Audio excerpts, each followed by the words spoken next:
Mr. Short, are you there? Yes, Madam Chair, I'm here.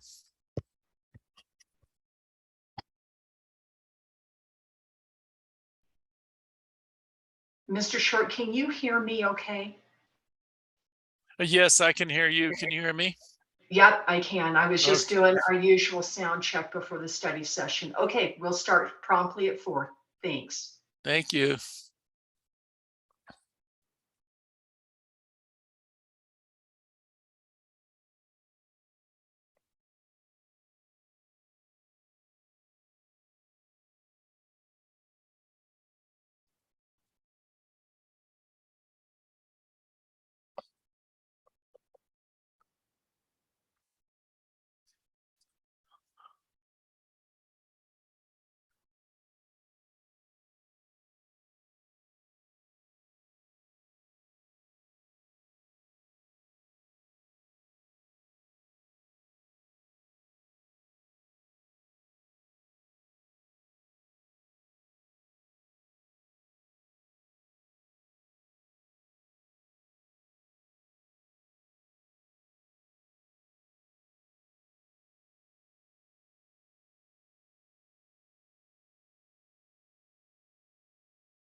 Mr. Short, this is Chair Ontiveros. Would you please go ahead and start the study session? My clock shows 4 o'clock. Thank you, Madam Chair. We'll go ahead and begin. The first case on the agenda is actually a consent item. It is a request for an extension of a DRO for an 18-unit multifamily development on 1.84 acres in the RM10A zone, and this is in Kachina Village. This is actually a DRO. That's good. There's a typo right there. It says CUP. I'm going to go ahead. This is my case. I'm going to go ahead and just pull it up real quickly and just remind the commission of what this case was. And it's what happened with our, I'm not sure if this is something that was a carryover, but our zoning ordinance requires an extension. You only have 1 year to complete a case or your application with the DRO. So the DRO only lasts a year without an extension. So that's what this applicant is doing, asking for an extension of this one. And this is on this property down here in Kachina Village. This is the Pick and Run store. This is the exit off the interstate. And this is the site plan, 18 units down there. And Mr. Short, this is Chair Ontiveros. I don't mean to interrupt, but on my screen, I'm not seeing any presentation. I'm only seeing your oh, name. I'm sorry. It's my fault here. Give me 1 sec. Okay, I thought maybe it was my favorite thing to Marvin. do. Yeah, I'm moving too fast, I guess. Okay, It always yes, helps. okay. It always helps if you share your screen first before you start. It does. It does. That is not it.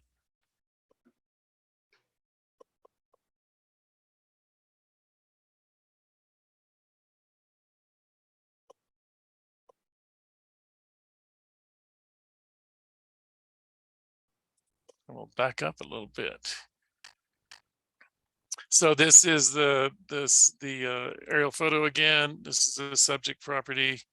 It's an RM10A zone property down in Kachina Village. This is the interstate, and this is the exit. This is the Pick and Run store right here. Mr. Short, Oh, you Mr. still Short, cannot. it's Chair Ontiveros again. My It's screen still shows not the showing. auto camp zone change. Oh, wow, that is different.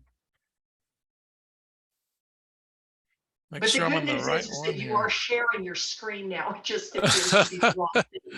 Yeah. Okay, that is really odd. I wonder what is. Okay, that may be it right there. You've got a vicinity map up. Yeah, that's it. Right. Okay, it may be working now, Bob. Go ahead. Is that it? I think so. Okay, Yeah. all right, thanks. Anyway, this is the site right here. Can everyone see that? Yes, I can. Okay, okay, good, thanks.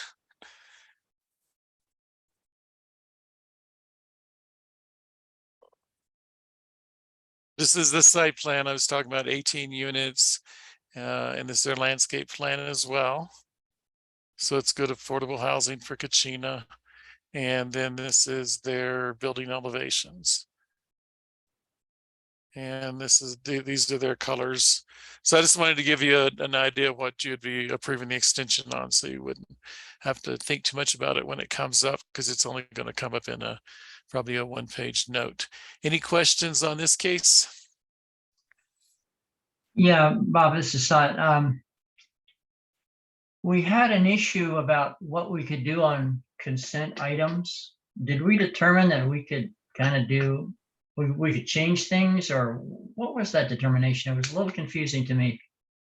I think we had an issue and we resolved it, but in general, is this approve or don't approve?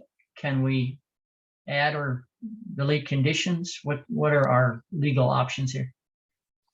In this case, it's just a request for an extension.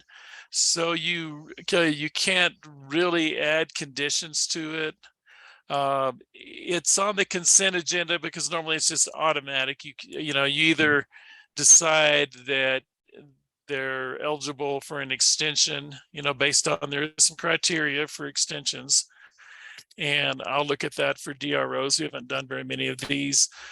But you really can't change any of the conditions or anything. You have to extend it as it is. Otherwise, they would come back for a new DRO. So the commission basically has two choices, either extend it or not extend it. Okay, and I think in one case you cleverly got them to write a letter. It was about the campground conditions, wasn't it? Yes, we did. And that was just something that they did on their own. Staff requested it, and they wrote a letter and agreed to those conditions. But Okay. it wasn't an official act of the commission or anything in that case. It was just you being smart. Okay, thanks. Yeah, Zach, I think in that case. All right.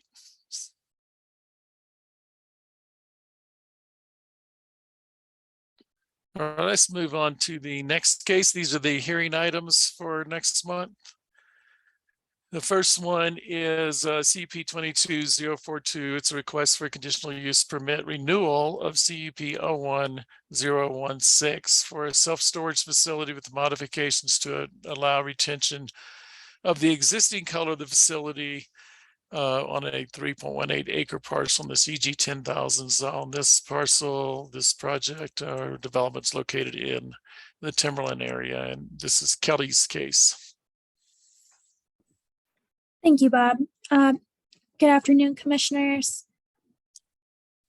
Oh, looks like it is not changing slides. Here we go. So this is the parcel, as Bob mentioned, that we're talking about. This is the Haynes self-storage. Many of you might know it already. This is Copeland right at the top, if you can see my screen, and Highway 89 over here to the east. And this up in the corner is Timberline Firearms, if you're familiar with that. So originally staff processed this as an administrative renewal of UP 0116, which had expired a couple years ago. The new owners are hoping to get in compliance, but we were unable to approve it because there was one conflict. The colors that they had did not match what the conditions said. So the conditions say that it should be brown or tan. And I'll show you what we have now. As you can see, it's kind of a light green color. Staff still feels that this complies with the Donny Park area plan. We think it looks pretty good, really natural. It's not chipping or anything like that. It looks very good. However, it is not brown or tan. So essentially, this conditional use permit modification / renewal as just to allow that change of conditions so that it can be green instead of brown or tan. So we'll be checking with the conformance with the previous conditions in the zoning ordinance as we started to do administratively. And we'll also be checking with compliance with the Donny Park area plan. But are there any concerns from the commission? No, this is Vice Chair Walters. I like it. And in situations like this, we might want to just modify our procedures a little bit where if it's a minor deal like this, you guys can go ahead and administratively approve it. But that's up to Madam Chair to weigh in on this as well. Thank you. Yeah, I also have a comment. I will echo what Commissioner Walters said about it. This is practically in my backyard. And the color blends with the area and the surrounding area extremely well. Thank you, Commissioner Walters and Ruggles. Okay, Ms. Bingham, this is Chair Taveras, and I very much concur with Vice Chair Walters' comments that we're taking this entire case to a public hearing over, really, it's a very minor issue. It's a color. I don't know if it is possible, because I know that the administrative renewals, that there is certain criteria that must be met in order for it to be administratively renewed. But I'm wondering if this is one of those things where the director could say this is such a minor issue, and if it fits with the Donny Park area plan and it otherwise fits with the DRO, I would also concur that I would not need to hear this at a public hearing because it really looks very nice, the color that it is. But again, I don't want to step outside of our legal authority, but perhaps our director could check and see if this is something, or maybe legal counsel could weigh in on it to see on these kind of cases, if it could be, these minor stuff could be administratively renewed. And that's really all I've got. There is a way around this, you know, that if we do not specify a timeline, then that takes care of it completely. If the commission, if we don't specify a timeline, but I think where the rub is coming is that in the conditions that were attached to the CUP, it was very specific what colors were to be used. Right. What I'm getting at is that if we go ahead and act on this and allow the color change without a timeline for a renewal, that takes care of the problem in this case. And that's one way to do it. Just a suggestion, that's all. Okay, and Commissioner Ruggles, I'm not sure I completely understand how it would solve this problem in front of us. Well, you don't have to worry about an administrative change in the future in a case like that. There are other things that we have done where we have not specified a time limit, simply a matter of meeting performance standards. So you could go forward with this in a way like in the same way. But okay, but even though it was specifically set forth in the conditions that it be tan or brown? No, we would have to act on it a month down the road and allow for the change to green. And at that time, you can specify no renewal. That it just be perpetual. Okay. Right. Gotcha now. Okay, thank you, Commissioner Ruggles. Sometimes I need clarifications on simple matters. Thank you. Okay. Good. Don't feel like the Lone Ranger there. Mr. Ruggles lost me too. Okay. Okay. I think I'm not seeing any other hands raised or anyone unmuted, Ms. Bingham. So I think we're good with that case. And why don't we go ahead, Mr. Short, and continue on with the next one? Thank you, Madam Chair. I just want to say that I agree with the commission on that.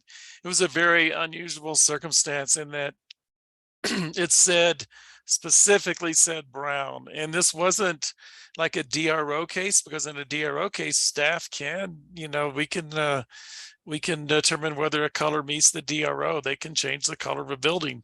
But in this case, it was a CUP that said brown, and we didn't really know why. It was an odd case, but we decided we'd go ahead and move it forward and renew it that way. And of course, with everything these days, if it makes sense, we are recommending the perpetual renewals of these cases, especially in this case. It's been here for quite a while, and it's a very nice development as well. Yeah, this particular thing is such an anomaly. We'll probably never see it again. But Commissioner Best, I see your hand raised. Yeah, just to make the point, I agree we don't want to waste everybody's time, including our own. At the same time, I wonder if we make things perpetual, who checks up perpetually? What if somebody paints their building bright red? So just to throw that principle in there, we've heard the principle of efficiency and not wasting people's time, but I want to also balance that with the principle of long-term accountability, because that to me is why we bring people back. We put in conditions, and then we expect them to come back, and sometimes we just have questions that we can see we have while we're working on a case, and we want to revisit in a couple of years, or 10 years, or 15 years. I don't think we have a very good system of checking up on things that don't come before us. So I would just put that principle out there as a sort of a balance. Thanks. Thank you, Commissioner Best. Commissioner Ruggles, I see your hand raised. Yes, let me get the volume up here on, I lost audio for a bit, but anyway, this is one of the things when the zoning ordinance was updated that the advisory group looked at pretty thoroughly. And the way that this was intended to work in the future with a number of uses was essentially if the use was something that was a use by right, that the performance standards were what you could look at if there was a problem in the future. So looking at the performance standards for something, then you would say that, okay, you're not meeting the performance standards, although you have a use that has got no renewal specified in the last use permit, or is by right under the zoning ordinance, then those are the standards you use to judge whether or not they are in compliance with both the ordinance and the conditions that they agreed to when they initiated the use. And Commissioner Ruggles, I do agree with what you've just said. I get that there's a balance. Do you know in some counties they are all perpetual? So when there's a problem, I have found out, going to what Commissioner Best said, we're getting kind of off, so I'm going to make this very quick. But when there is a problem, it comes to the attention of who it needs to come to the attention of, and that seems to be a pretty good gauge too. It seems to keep things in check. The community seems to keep things in check with itself. But probably enough said on that right now. Why don't we go ahead and move to the next case, Mr. Short. Thank you, Madam Chair. The next case is CUP 21073, request for conditional use permit for a 10-space recreational vehicle park and a caretaker's quarters with modifications to add 5 RV spaces. And this case is the Pine Breeze case out in Belmont, and this was on continuance at least once or twice, I believe, at this point. And this is Kelly's case. Go ahead, Kelly. Thank you. I believe everyone on the commission is familiar with this one, so I'll try to make this brief and focus on the updates since we last discussed this. Here's the aerial photo just to refresh your memory. And here's the site plan. I tried to make this as big as possible, but we can come back to this slide and zoom in as needed. Just to give you a very quick summary, down here at the bottom is where the storage units are going to be placed, or at least the storage spaces. You'll notice that the well house and the trailer are located within the property, and the only things that they're needing to move right now are these RV pads at the top. They're going to be abandoning this drive area, and this area in the corner here on this west side has been a little bit difficult to determine the ownership of. So for now, they can either abandon it, or I'll go to the next slide with my updates. Excuse me. They may also be able to determine ownership or get a quick claim deed, or some other method of getting ownership of that property so that they can continue the use. They have gotten a building permit, and that's very much in progress. They're up to date on their fees. They're just waiting for the weather to let up so that they can continue their work.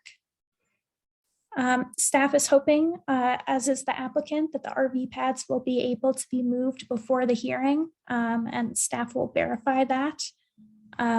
If not, staff will likely recommend another continuance to allow the weather time to improve so that they can get that done. As far as the setbacks, it was asked at our last session what the setbacks were. This has been a little trickier to determine than I had initially thought. So I'm still researching that, and we'll have an answer for you by the time the hearing comes.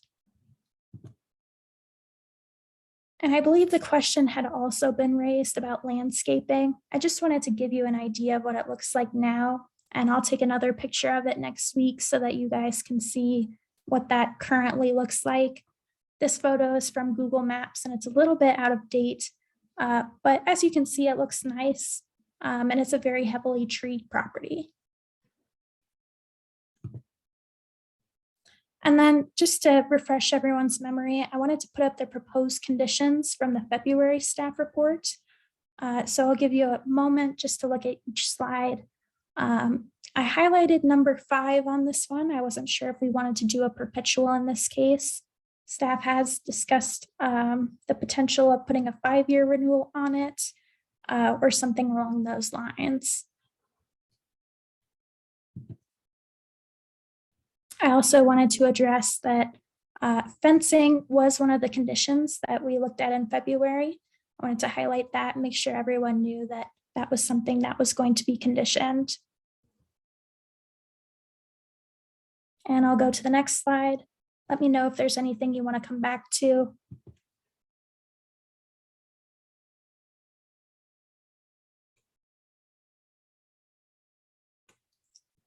And I'll conclude. Are there any questions or comments, any slides you want to go back to, or anything I can address right now? Ms. Bingham, this is Chair Ontiveros. Could you go back one slide? Absolutely. Okay. Condition number 19, where it says the hiatus/gap area shown on the 2022 survey may be used if ownership or easement can be established. I know that one of the reasons this case has been continued the several times that it has is because of these questions that have quite not been able to be figured out. And is this something that should be figured out since we've gone this far on the survey and everything else? Is this particular item something that should be figured out prior to the CUP hearing? Yeah, I can address that. Thank you, Chair Ontiveros.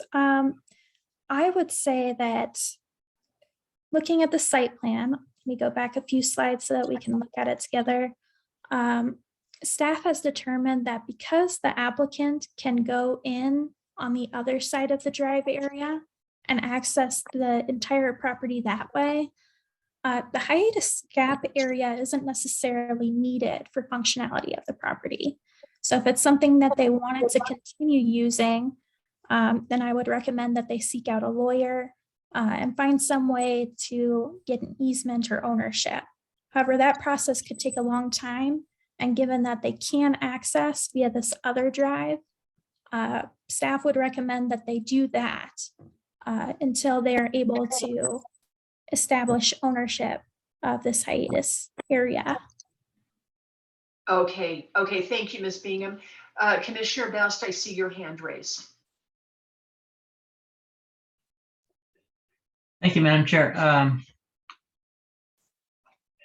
Have we, do we plan to get the 15 campground RV park items into this as conditions? Yes, and that's what they're working on right now with their building permit.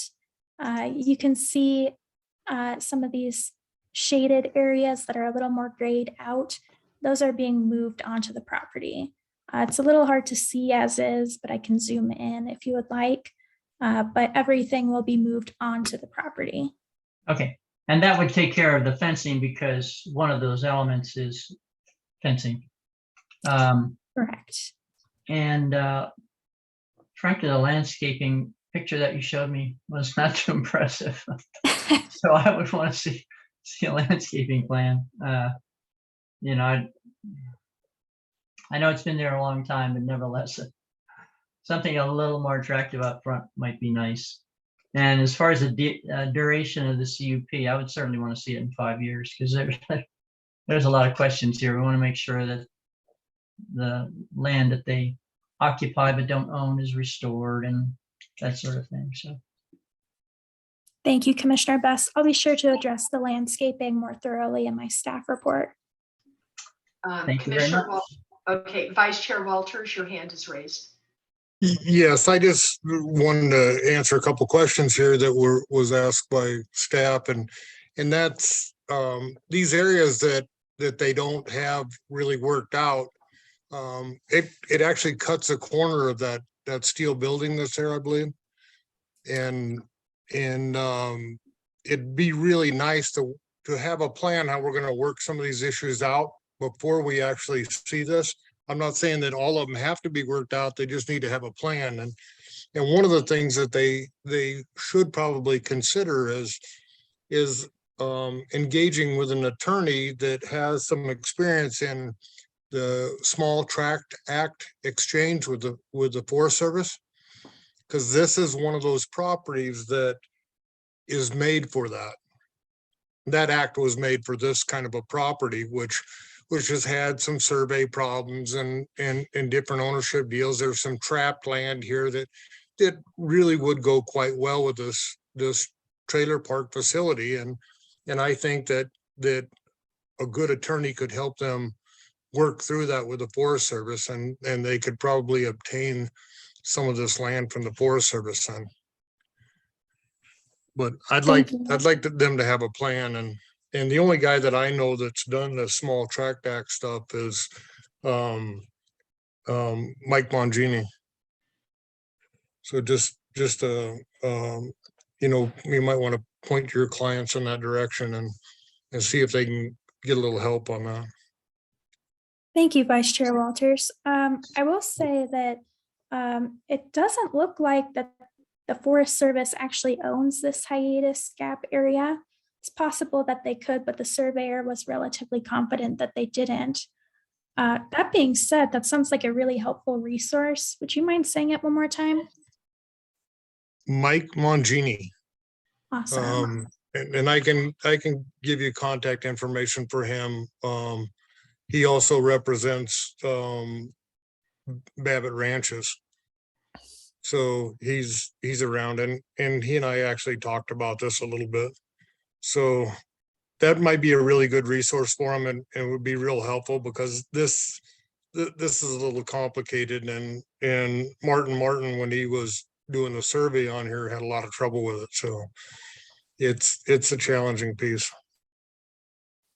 Absolutely. Thank you, Vice Chair Walters. Thank you. Vice Chair Walters, could you also state the name of that act again that you were talking about that Mr. Mancini might be able to help with? It's a Forest Service act called the Small Tract Act. And what it is for benefit of landowners and the Forest Service on trapped pieces of property.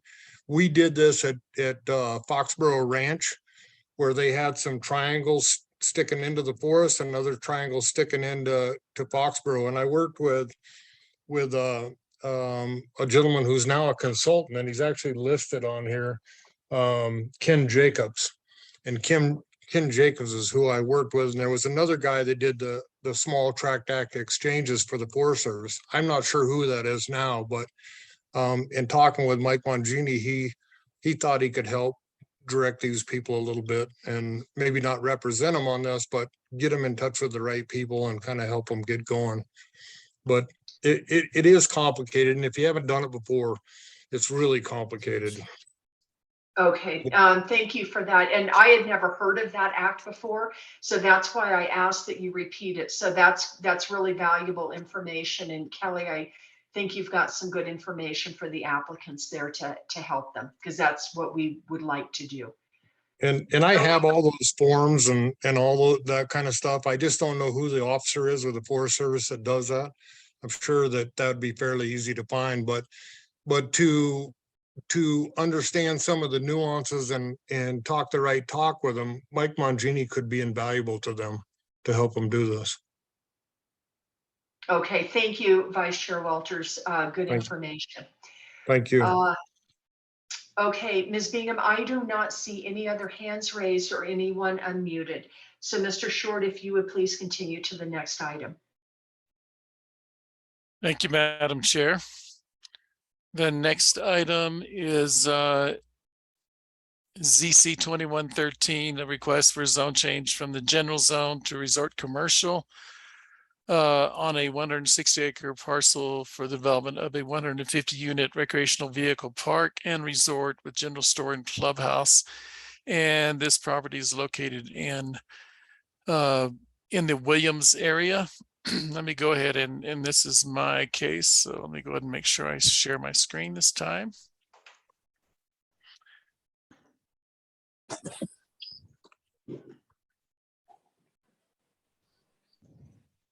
And I just want to kind of remind the commission of what this case is about. It's been kind of a while since we talked about it.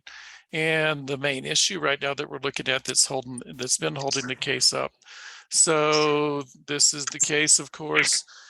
This is the subject property. This is Williams, and this is I-40 going through Williams. This is the exit. I forget which exit that is, the Grand Canyon exit, it looks like.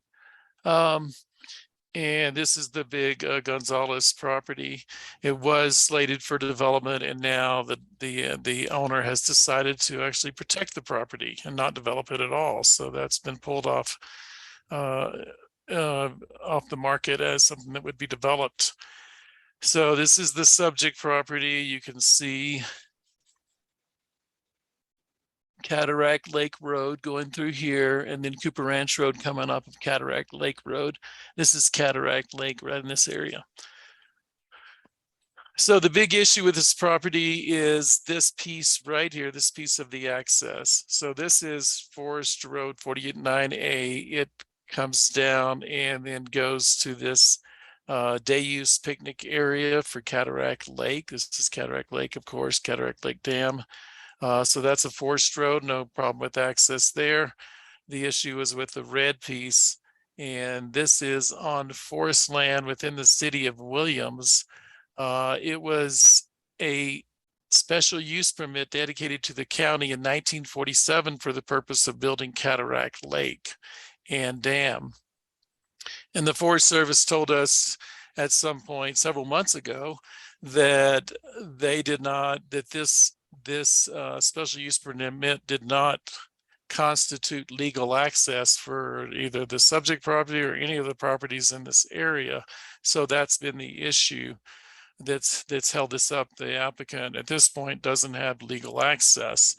Just to give you a little bit of a history, back in 2008, the county made an agreement with the city of Williams to take over access of this road, and the city of Williams has been maintaining it since then. However, the city of Williams never moved forward to get the special use permit put into their name, so it still has remained officially with the county. So the city of Williams is kind of working through that at this point, now that they've understood that that wasn't done at that time.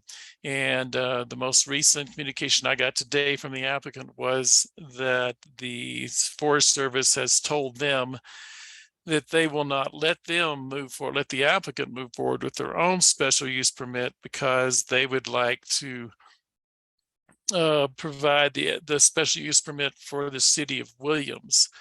In the meantime, the city of Williams has sent an opposition letter to this case. They do not support this case. So we don't really know what's going to play out with that.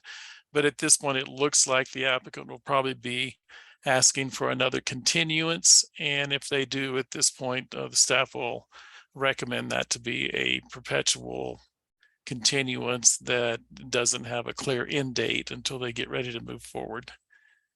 And with that, does the commission have any questions? Any idea why the city of Williams opposes it?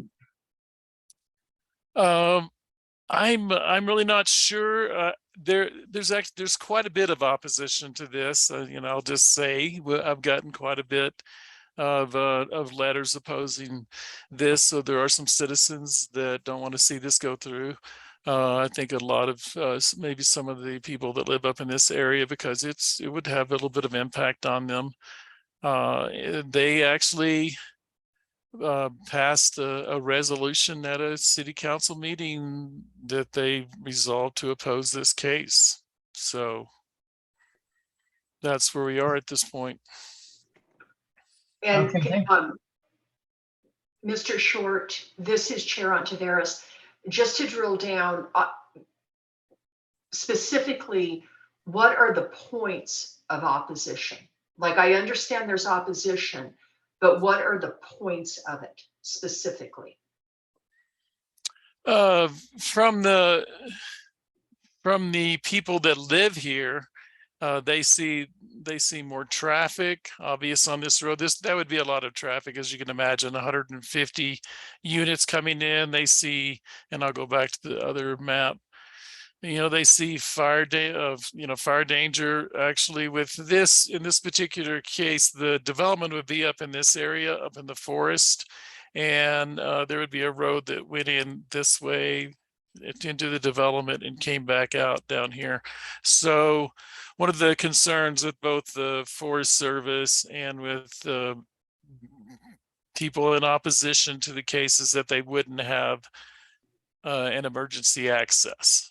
They have two ways in, but they come out at the same place. They do come out in this meadow. So there is a way to get out into the meadow where there's less fire danger, I guess, but they wouldn't have two accesses. The district ranger has indicated, this is not the safest situation for them to have development in this area if a fire were to come along. Fires tend to come, I believe, from the southwest like that. So that's the main points, basically impacts, noise. I don't see a lot of noise being generated from here. They had, I can't remember the exact number now. I think it was a quarter mile from the nearest campsite to the nearest property, to the nearest home here. So I didn't see a lot of issue with that. They wouldn't be very visible because they'd be hiding in the trees. They're up in the trees here. But basically transportation, fire danger, I think were the biggest issues, or traffic and fire danger. And that was from the city of Williams. If there was a resolution of opposition, I'm sure that there were specific things. So those were the specifics from the city of Williams. I don't remember if that's the case with Williams itself. Okay. And I can bring up that letter if you'd like to see it, but honestly, I haven't looked at that in a while, so I don't remember what exactly the opposition was about. Okay, and you know what? I don't feel it's sufficient right now, Mr. Short. Okay. But I do want to go back and ask, is the city of Williams currently working to get a special use permit from the Forest Service for that roadway? I don't know that they're actively pursuing that at this point. Okay. And so Okay. so what their position at this point is unclear as to whether they want right now to move forward with that special use permit. Okay. So, boy, I think this gives a whole new meaning to being in limbo. Okay, and I also do understand like a perpetual continuance, because these items might take a while to get figured out for sure. Okay, thank you, Mr. Short. I don't see any other hands raised or anyone unmuted, so let's go ahead and go to the next case. Okay, thank you, Madam Chair. The next case is CUP 22069. It's a request for a conditional use permit to use a recreational vehicle as a permanent residence. And this is in the AR zone on a basically 1 acre parcel in the Ash Fork area. And this is Zach's case. Good evening, Madam Chair, Commissioners. This is Zach Schwartz with planning staff. And this case is CUP 22069. It's for a permanent RV conditional use permit. And I have here a vicinity map. So we're close to the Coconino County and Yavapai County border here in Kaibab Estates West, which of course is in the Ash Fork area. We're in an area right here where we're surrounded by other properties in the agricultural residential zone. And the main drag kind of through Kaibab Estates West is AA Ranch Road here. So we're a little bit off from that. This is the subject property on this map. So you can see directly abutting this property, the properties are not developed, but there are a few manufactured homes in the general area. The applicant provided a site plan, and it's a pretty basic one, but for the purposes of this case, considering the area that the applicant's looking to do the use, it's relatively consistent with what happens in the area. And the applicant is showing that the closest that this 30-foot trailer would be is 55 feet from a property line. So I don't think it's would have that much impact to neighboring properties. Some possible concerns that staff would look at, or at least things to condition, are the applicant wasn't clear as to whether or not they would be using a generator. My understanding is that the applicant lives in Oregon and occasionally comes in and off this property. And in the AR zone, there is an allowance for a temporary use permit where staff can approve for 4 months consecutively that somebody can live in an RV or travel trailer on the property if it's not already developed with a home. So I think the applicant will just come a little bit outside of that window, but not be there permanently. But this use permit would allow them to come and go as they please, even outside of that window. I'm not sure that the applicant addressed whether or not they would be using a generator during that time, but I'm kind of assuming that based on the infrequency of use. So in that case, we have a common condition that staff has been putting on this type of conditional use permit to limit the decibels at the property line. I think it's to 50 decibels, which should be adequate and easy to do on this property. The applicant is requesting the use of a composting toilet, which certain models I think are approvable with our environmental quality division, so that should work out just fine. But of course, there would be a condition on the use permit that they meet all requirements of the environmental quality division. And as far as public input so far in the process, we're early on, but the applicant did do a citizen participation plan and wrote a report. They actually had no neighbors show up to their meeting that they had, so there aren't any concerns from the neighboring properties within the notification area. And then typically we've been putting I think the commission has approved 5-year timelines. And that would be something that could be extended if needed administratively, as long as they were meeting the conditions and applied for the renewal of the use permit on time. And I guess one caveat to that is that the zoning ordinance currently does not allow occupancy of an RV or travel trailer after you've built a home. So the applicant does intend to build a home in the future on the property. And so the condition would read something like 5 years or until a home is built, whichever comes sooner. So with that, I think it's a pretty straightforward case, but I'm happy to take any comments, questions, things to look into for the analysis if the commission has any.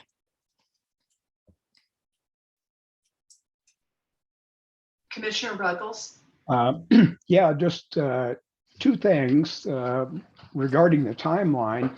The 5-year timeline is typically what we have done in the past with similar cases. The use of an RV as a temporary home on AR zone property. The other thing I'm going to recommend to Zach is that, and this is going to come up a little later this evening on one case, that when we do specify a sound level limit, that when you specify decibels as dB, they should be, in cases like this, specified as dBA, because there are different weighting scales that are used in determining sound levels and evaluating them. And it's just a minor thing, but should the question ever come up, you really want something that specifies which scale it is you're using. It is one less worm in the can that you have to deal with in the future. Thanks for that, Commissioner Ruggles. Thank you. Thank you, Commissioner Ruggles. Commissioner Best? Yeah, just out of curiosity more than anything else, once you have a composting toilet, can the rest of the wastewater just be considered gray water and go on the ground? That's a really good question. And it's one that I'll definitely research for the analysis. I haven't personally, I don't know if any of the other staff members here dived really that deep into it before, but just rather conditioned that the environmental quality division requirements be met, but definitely look into that. Not sure. Thanks. Just a quick comment on that, on the gray water. I think that you may find that it's not just as simple as emptying it on the ground. So it's worth a look to find out exactly what needs to be done with that and how it needs to be handled. So I've had to look at this for other reasons in the past. So enough being said. Thank you, Commissioner Ruggles. Mr. Schwartz, I'm not seeing any other hands raised or unmutes. So, Mr. Short, if you would like to continue to the next item, that actually would be the final item. Thank you, Madam. Yeah. Thank you, Madam Chair. Yes, those gray water permits are required from the state, and I understand that the system can't operate in the winter because it freezes up. So there are some things to look at there. Okay, I'll go on to the next one. Case number 5 is CUP 22072, request for a conditional use permit to use a recreational vehicle as a permanent residence again. And this is approximately a 1 acre parcel, and this one's located in the Valley area. Madam This is Chair, Zach. Sorry. thank you. Madam Chair, Commissioners, this is Zach Schwartz again. So this is another case for a conditional use permit for an RV to be used permanently. This one's in generally the Valley area. So up here is the Valley Airport and where Highway 64 and Highway 180 connect. All of these parcels that are in the AR zone are in the Grand Canyon subdivision, which I think was subdivided in the early 70s. But in any case, our subject property for this case is here adjacent to Highway 64 on kind of the southern portion and surrounded by AR zoned properties. Here's an aerial map. So you can see there's not any development nearby for quite a while. There's one, probably a manufactured home down here. And there's actually, so it doesn't access directly off of Highway 64. There's Grand Canyon Road here, which looks like it's a pretty primitive, just kind of a dirt road. And I should have expanded my screenshot here because I think just a little bit south of this aerial is where there's an entrance way for this unit of Grand Canyon subdivision onto Highway 64. But in any case, you can see the aerial here, not much vegetation or anything, not much around this parcel. For this case, the applicant is looking to do a park model RV. So I think the commission is pretty familiar with what a park model is, but it's a little bit nicer looking than most RVs. It technically is an RV because it meets ADOT standards, or at least I think it's called a REVA standard, so that it can be driven up and down the highway. And it usually doesn't have a self-contained waste associated with it. And so for this case, the applicant's already done a site investigation to test the soil, and they've found that they will be looking to do an alternative septic as shown on the site plan here. So you can see the unit is quite a bit in from Grand Canyon Boulevard, shown here, and they will use a septic and a water cistern as shown on the site plan. So in this case, I think there are even less concerns than from the last case presented, where mostly we're just conditioning that the wastewater will be approved through an environmental quality permit.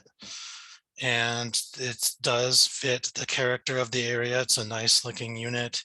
As far as public input so far, we're early, but no concerns were mentioned from neighbors from the applicant's citizen participation plan.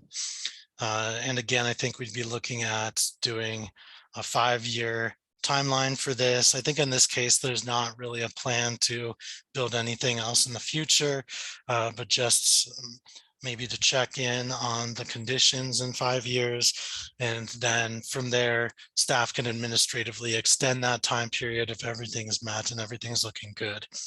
But with that, if there's any comments, concerns, or questions from the commission, I'm happy to take them. Mr. Schwartz, I'm not seeing any, so we can continue the study session. Thank you. Okay, thank you, Madam Chair. We have one case on administrative renewal, and it's a pretty simple case down in Forest Lakes, which I would intend to recommend a perpetual renewal on this one.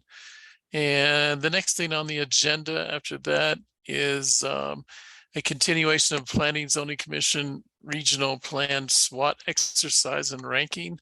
So I think Melissa wants to take just a few minutes.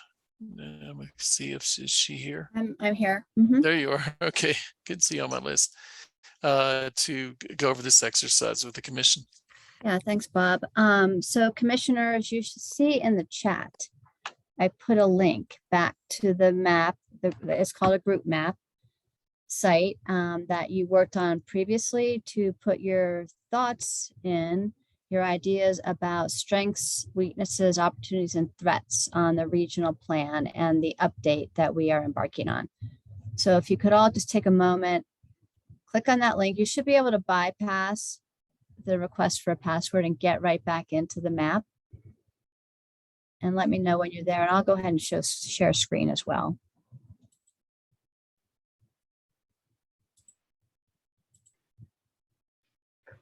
Ms. Shaw, this is Chair Ontiveros. How do we get into that?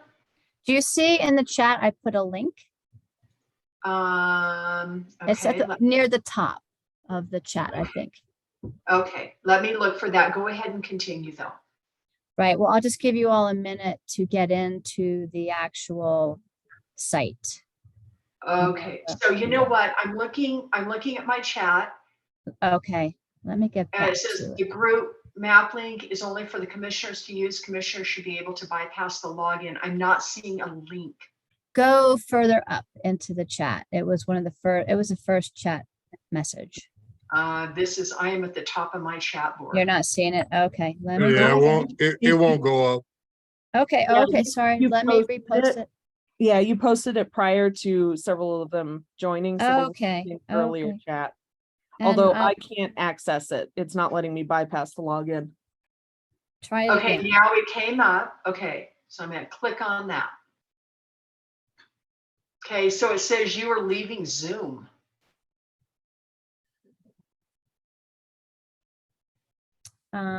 You would want to open that in a different tab on your browser.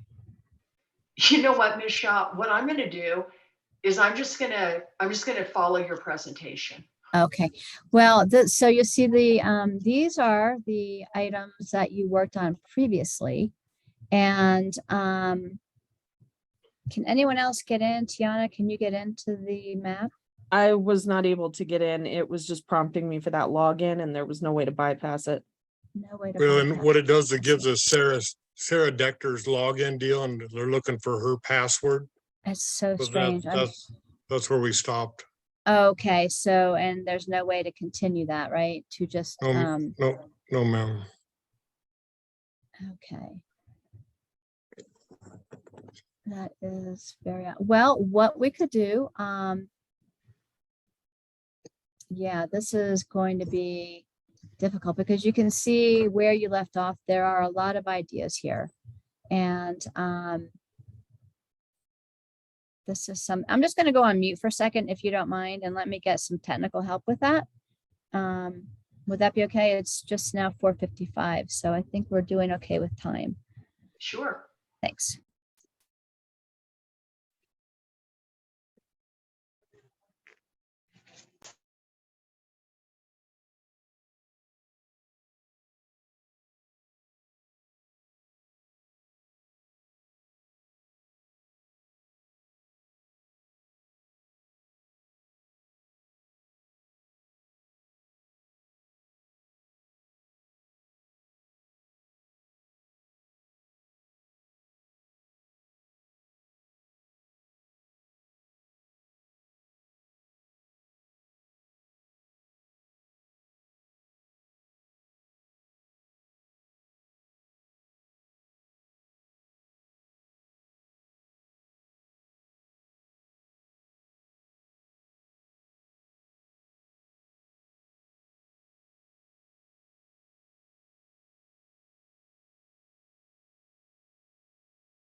Hello, my apologies. I'm back again.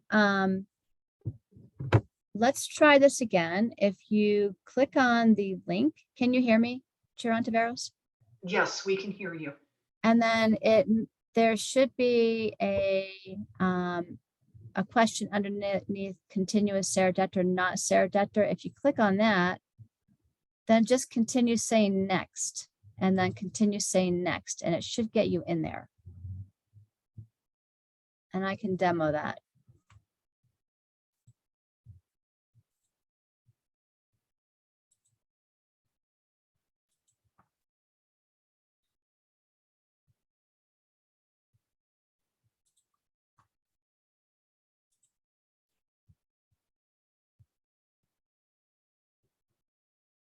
Is that working for you? I'm not seeing that option, but I'm going to try a different browser. And if you have access to your email, there was a link just sent to you. If you can look in your email.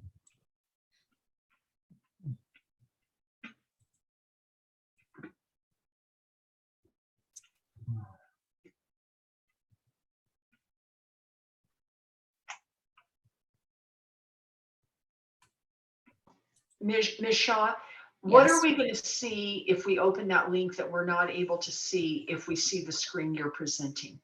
So if you open the link that's in the chat, it would take you, it should have taken you right into this view here that you see on the screen. But if it's not, then it may ask you, it may come up and it would show you Serradector, and then under it, not Serradector. If you click on that, it will take you to another screen and then 2 next buttons. Just continue clicking next and next, and it should take you right into this. Okay, and I did not receive, you're saying that an email link was just sent? Yeah, I think that was sent to you by Sarah. Okay, and I am looking at, And I can try okay, to, so I do have, okay. Just so that you know, I have the email and successfully used the link. So that should work for everyone if you go from the email that was sent. and It worked for me. so you both are in this exercise now. We are. Great. Okay, okay, so I've got the facilitator has hidden this step. That's what's on my screen.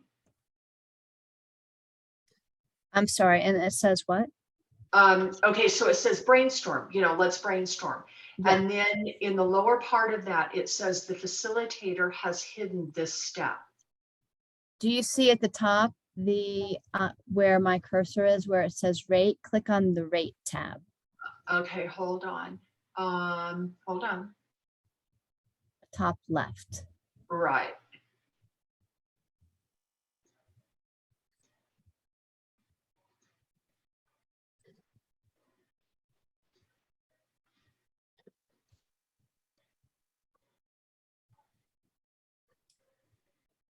I haven't received that email. You haven't. Okay, You know, I'm gonna. Man, my screen doesn't look like yours does, Ms. Shaw. If I look at what you're presenting and what I've got in my email, they're 2 completely different things. I'm wondering, Tammy, you and I are both on Macintosh computers. Oh. Yeah. So did you see on the email the join the map link? Yeah. And it's Yeah. not taking you into this.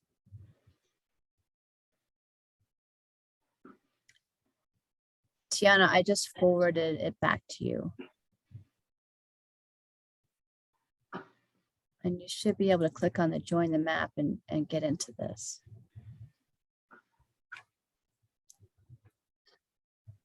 So I have to put in my email address to get in?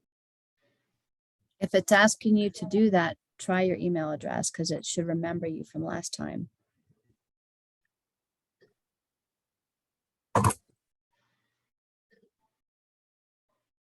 And Ms. Shaw, I'm still not able to. What I'm going to do is I'm Okay. going to go back to the hearing and just watch the presentation and Okay. listen to the other commissioners' comments. Tiana, it shows that you've joined the map.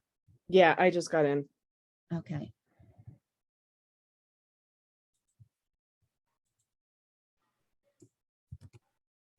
And Chair Ontiveros, I'm going to send this back to you just one last time to see if it would work.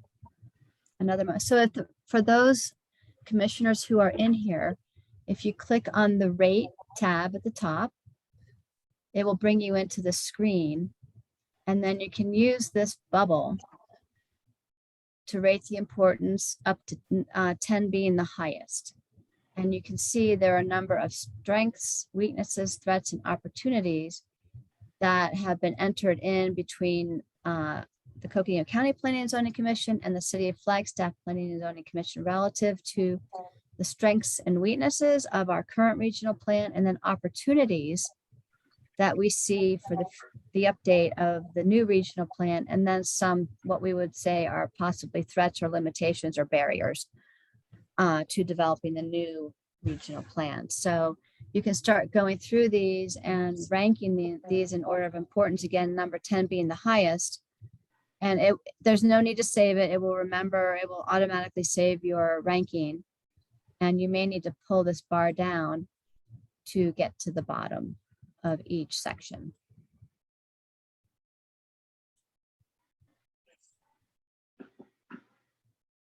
And Chair Ontiveros, my thought was just to give the commission time to read these on their own and go through them, and maybe use about 5 minutes if you think that's enough time.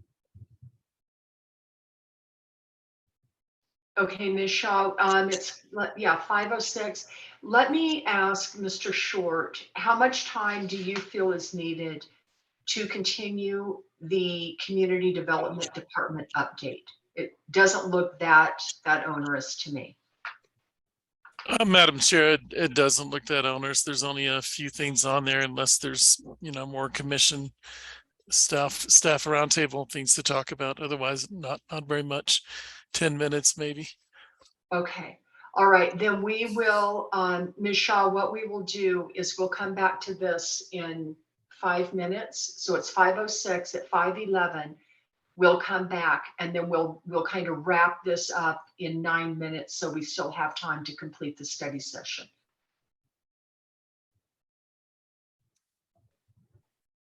Okay, that sounds good. I will stop sharing then. Okay.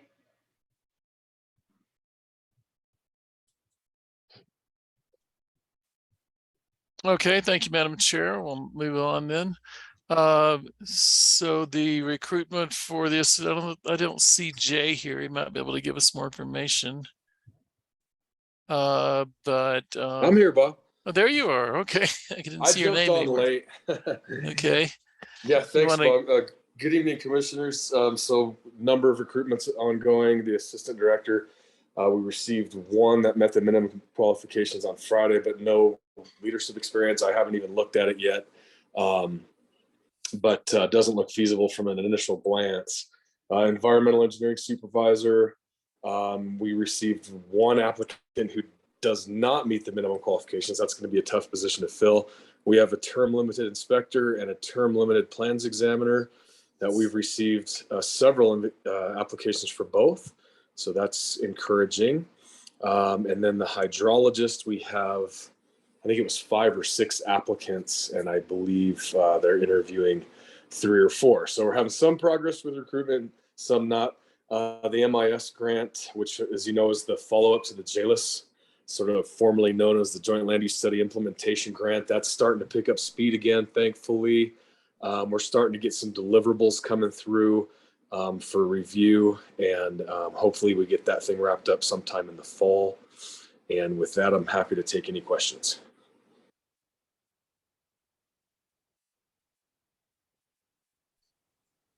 Very good. Thanks, Bob. Okay, thanks, Jay. Did you get a chance to talk about number 2? Oh, I don't have the agenda sitting here in front of me, Bob. Oh, I'm sorry. It's just it says county management has not made a decision to resume live hearings. Any updates on that? I don't have an update on that. Sorry. Okay, so we haven't heard anything more on that. Nothing more. Okay. Melissa, you want to go ahead and take the next four items on there, looks like. All right, do you have an agenda in front of you? Yes, I do. Okay. Okay, so number 3, an update on the Donny Park Timberline Firmwood Area Plan. We'll be giving another update about this during the public hearing process, but it's basically, we have determined that we need to process this as a major amendment to the comprehensive plan, and we will be making note of that hearing to be October 26th with the Planning and Zoning Commission. And the next item to remind everybody about is that we still have Route 66 EPA grant to fund any kind of environmental assessments for potential contamination on commercial and industrial privately owned properties. So there's funding available for that, and encourage anyone who has any interest who's listening in to please contact me for more details. You can also go on the NACOG website, the Northern Arizona Council of Governments. They are managing the grant, but it's a good opportunity for property owners that may have underutilized sites to actually have assessments done on those properties to help figure out what contaminants may be in a building to help with rehabilitation and reconstruction and remodels. The next item, as we just were working on, is where we are the regional plan update.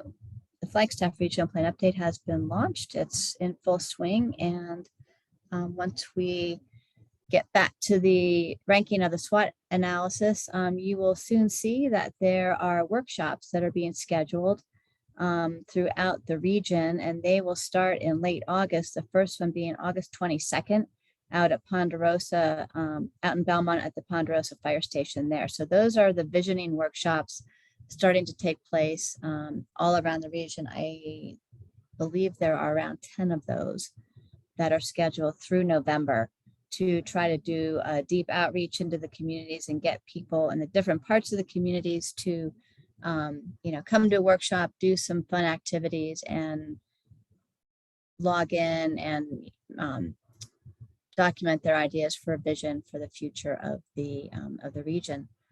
So we'll send you more information on that. The postcards are being developed, and they're going to go out in a mass mailing in the next week or so. And then coming back to just county specific projects, as we've been talking about, we'll be starting the next comprehensive plan implementation analysis and then get a report together for all of you. And then we will be starting the next Coconino County comprehensive plan update, anticipating that to occur in the start of the new year. So those are my updates. Happy to answer any questions. Thank you, Ms. Shaw. And I don't see any hands raised. So it looks like you explained everything very well. Thank you. No? Commissioner Best, go ahead. Yeah, what was the supervisor meeting with about the Newman Park RV cabin project? What was that? Was that in the future? Was it that already happened, or? I'm not familiar with that meeting, Commissioner Best. I thought I have a thing in my head that they appealed it to the supervisors. Is that true? Bob may be able to take that one on. Commissioner Best, that's the next item on the agenda. Good segue there if you want. Oh, okay. If you would like to move on at this point. Yes, yes, Mr. Shore, why don't we do that? Great segue. Thanks, Madam Chair. So the Board of Supervisors update, I'll let Jay speak as well if he has something, but that case, the Newman Park, well, I guess it's actually called the Windmill Ranch Zone Change. It has been scheduled for a hearing with the Board of Supervisors on September 12th. And if you remember, or excuse me, 13th, if you remember, that is a zone change, so it does have to be approved by the Board of Supervisors. They actually requested that mostly, well, it's a long story, but it did get put off for a couple of different reasons. So that's when that's scheduled for. Jay, anything else? Any other Board of Supervisors updates for us? What time Nope. is that, Bob? I believe it's at 6. Is that correct, Jay? Yes. Okay. We do have an appointment for the Board of Adjustment, Mr. Brian Bates. I can't remember which day in August that is. That's the only board action that I'm aware of other than the hearing. Okay, thanks, Jay. Thanks. All right, unless there's discussion with the commission and staff roundtable, is there any issues this commission would like to bring up? Yes, Mr. Commissioner Best. Best, your hand's raised. Yeah. Yeah, and I will lower my hand and speak for a minute. I think at the last meeting, that was right after the fires, and I brought up the issue of how we're going to thin the forests. I suggested that we get Jay Smith in, who's our forest restoration director in the county, and there was pretty much dead air after that. I talked to Commissioner Walters a week or so ago, and we had a good discussion. He was actually part of the group that tried to put together a proposal in whenever 2010 or 12 to do the thinning, and the Forest Service picked someone else.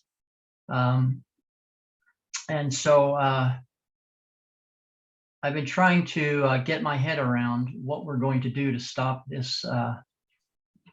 We're stop getting so great at flood response and so bad at forest thinning. That's where we are.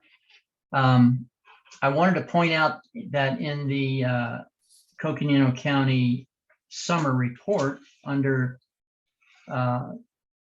Supervisor Horstman's in her report, there is now $54 million a year for the next 5 years to do thinning on the 2 million acres of forest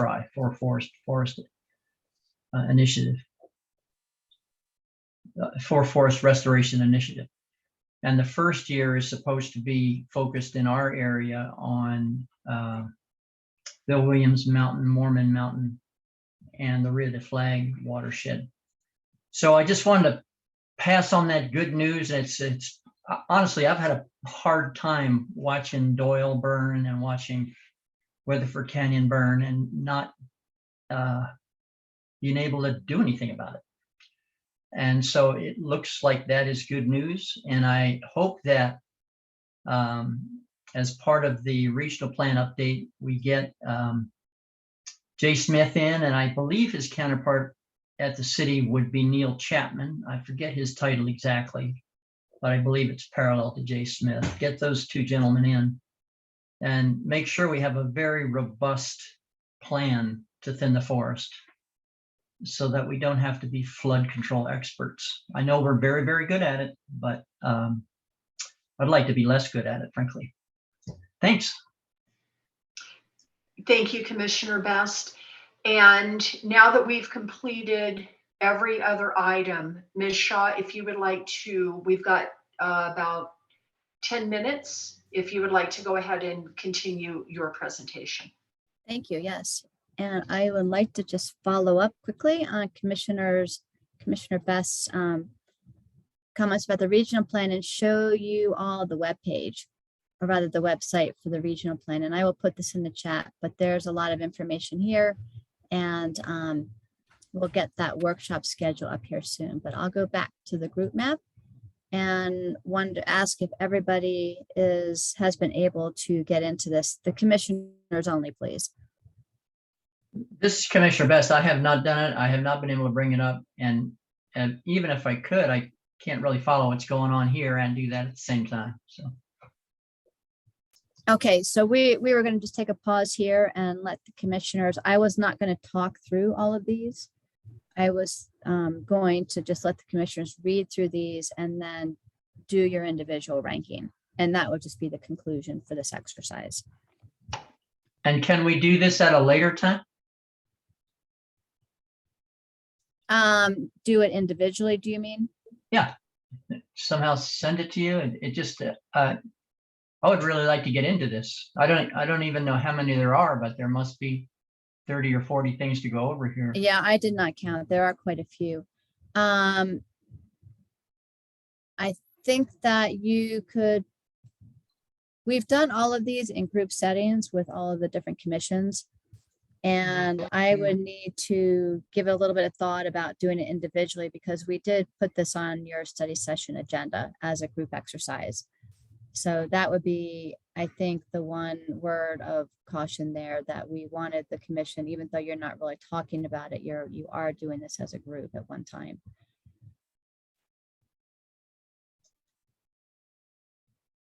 Are you not able to get into it, Commissioner Best?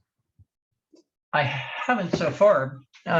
Honestly, it seems like we're trying to do two things at once. So I'm going to hit the latest link, Yeah. and it brings me up to please log in as Sarah Dector. So log in as Sarah Dector. No. Do you have an That's all I option? see. Did you receive an email? When I tried to get out and look at my email, I lost my screen, and it took me a while to get it back. But I can do that, I guess. Yeah, that's another way to get in there. Ms. Shaw, this is Chair Ontiveros again. And in the last link that you sent me, I was able to get further than I'd gotten before, but I still end up with the screen that says the facilitator has hidden this step, and I can't go any further. It doesn't give you a tab to click on that says rate? No, Okay. no, not at all. Okay. I guess I would ask the commissioners who has not been able to get into this and do the rating. I have not. This is Chair Ontiveros. I Okay. have not. This is Vice Chair Walters. I also have not. Okay. Commissioner Best, I have not. Anyone else has not been able to get into the map?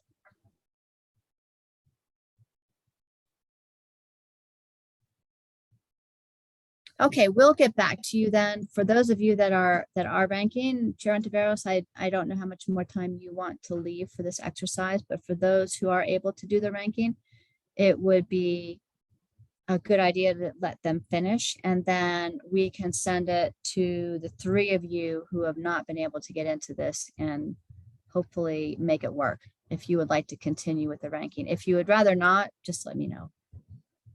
Well, it's 5:21. We're going to be starting the public hearing at 5:30. So, well, it's 5:22 now. So we've only got 8 minutes to do all of this. Is this something you feel could be completed in 8 minutes? If you read quick, I just finished. Yeah, it's a matter of just ranking each of these ideas. Although I was kind of tuning everybody out during the last. Right, I know. I was few- hoping to give you some quiet time to do this.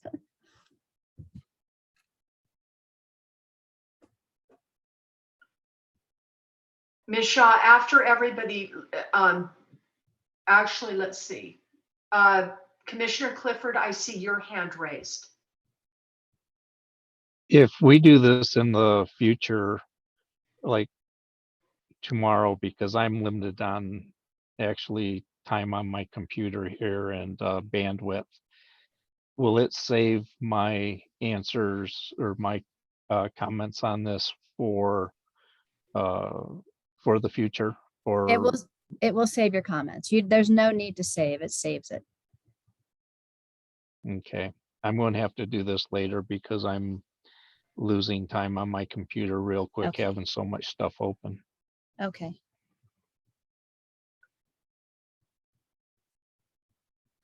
So, Ms. Shaw, how would you, because it doesn't look like we're going to really be able to adequately complete the exercise, I think, as you would envision this evening. Right. What are your thoughts? I will get back with the commission on a workable link to access this so you can finish it. That would be outside of a meeting. So let me make sure that we will be I believe you'll be able to do it individually, so you won't be in a quorum situation. I will check on that and make sure it will all be, that it will be permissible in terms of that process. Okay, So so I don't want to then take any is, more time. okay, so then as far as your presentation on the SWOT, that's pretty much completed at this point. Yes, yes, Chair Ontiveros, there was no further presentation other than to open this and give the commissioners time to go through and do the ranking exercise.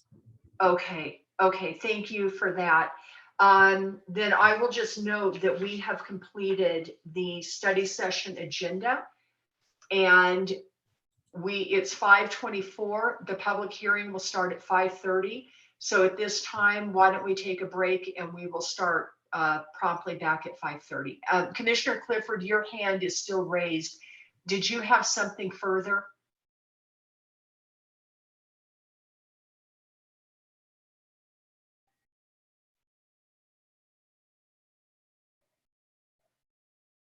Okay, at this time, why don't we take a 5-minute break and we'll start up again at 5:30.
Mr. Short, are you ready?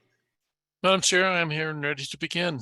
Okay, it is 5:30, so I'm going to call this meeting to order.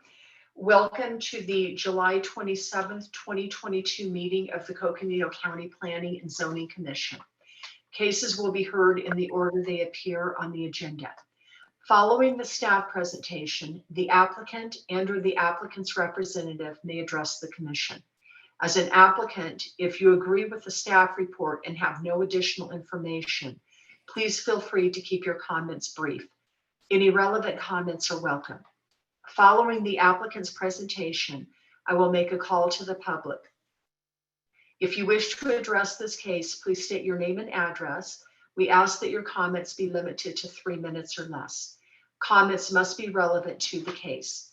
Please address all comments to the commission. No matter how strongly you may feel about the case, all comments must be polite and courteous. After all interested public have spoken, the public comment portion will be closed. Discussion will then take place amongst commissioners. Decisions of this commission regarding any zone change or preliminary subdivision plat approval are referred to the Board of Supervisors as a recommendation. All other case decisions are binding unless appealed to the Board of Supervisors. If you disagree with the commission's decision, you have 15 days to appeal. Please contact staff at the Community Development Office for appeal procedures. Due to the virtual nature of this meeting, I will be doing a roll call vote of the commissioners to ensure accuracy for the record. Please mute your speakers and turn off your camera. And thank you for joining us this evening and actively participating in our county planning. And one other item I wanted to mention to those joining us this evening is the chat portion, the chat board, if you will, is only to be used for technical questions. It is not for comments related to the case, questions, anything like that. And with that, the first item on the agenda this evening is the Pledge of Allegiance. Mr. Short, would you please lead us in that? Thank you, Madam Chair. I pledge allegiance to the flag of the United States of America and to the republic for which it stands, one nation, under God, indivisible, with liberty and justice for all. Thank you. The next item on the agenda is the approval of the June 29th, 2022 minutes and the July 12th, 2022 minutes. Do the commissioners have any modifications or corrections? Commissioner Best, I see your hand raised.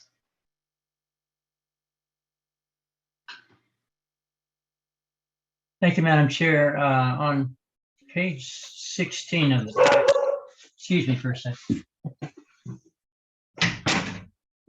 Page 16 of the packet.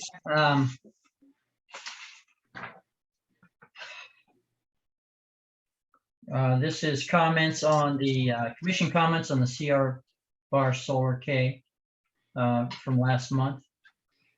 And it starts out with me, Commissioner Best thought they were working with very effective renewable energy ordinance. Hopefully we learned from this project. New material would read, incorrect assumptions were made over the last 150 years regarding the ability of the region's plant and animal ecology to recover after heavy logging, intense grazing, and fire suppression. We are now in the midst of a 1,200-year drought that puts us in uncharted territory. We need to monitor carefully to ensure recovery after land disturbance. And after that, the existing text continues. The next line is, the lesson is don't assume, monitor and disturb as little as possible. And Ms. Hernandez has this text. I emailed it to her, so it should be able to get it easy to get in there. Thank you. Okay, thank you, Commissioner Best. I was toggling back and forth. I don't have the written minutes in front of me. That was actually something that you said at the meeting, word for word, right? Not word for word, but that, you know, it was a month ago. That's the gist of what I said. It expands on what's there. Okay, But it's okay, I want to, definitely the gist of what I said a month ago, yes. okay, but I want to be sure, I'm going to go back, I'm going to toggle back to that. Let's see if I can find it. Okay, so when I look at page 16 of the packet that I received, and you're talking about where it says where commission discussion begins. Is that where you're starting at, Commissioner Best? That's correct. Okay, so Commissioner Best thought they were working.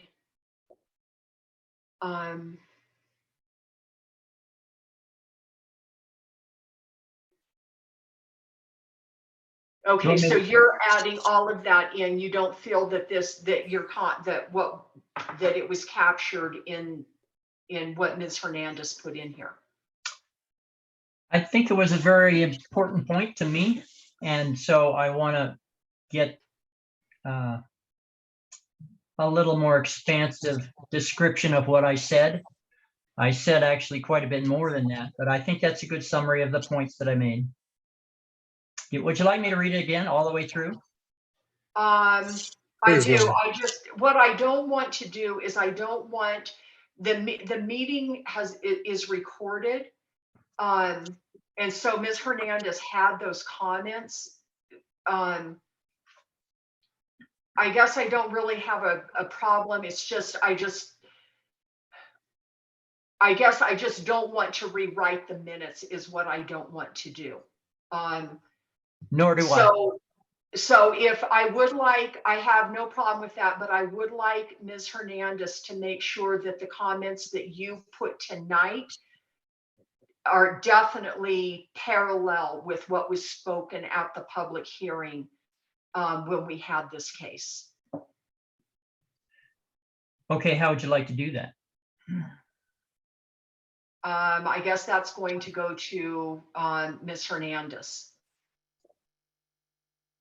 If you sent her the written version of what you just read to the commission this evening.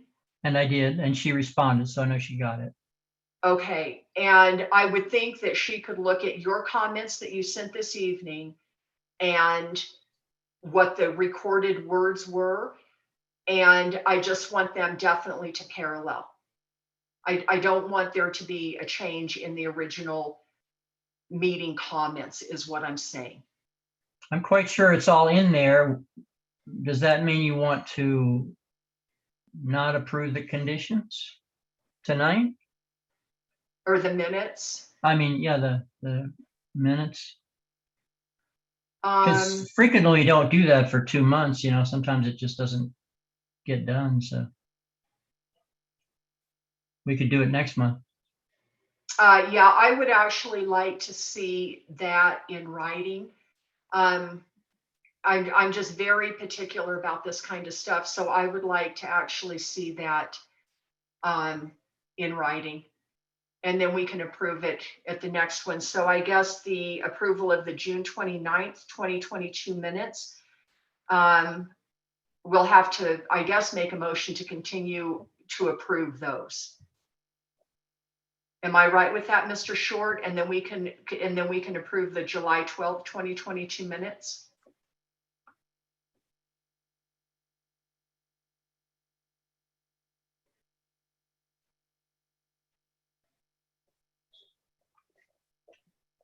This is Vice Chair Walters. I make a motion to push out the June 29th minutes to the next meeting so we can make those changes and I think that'll do it.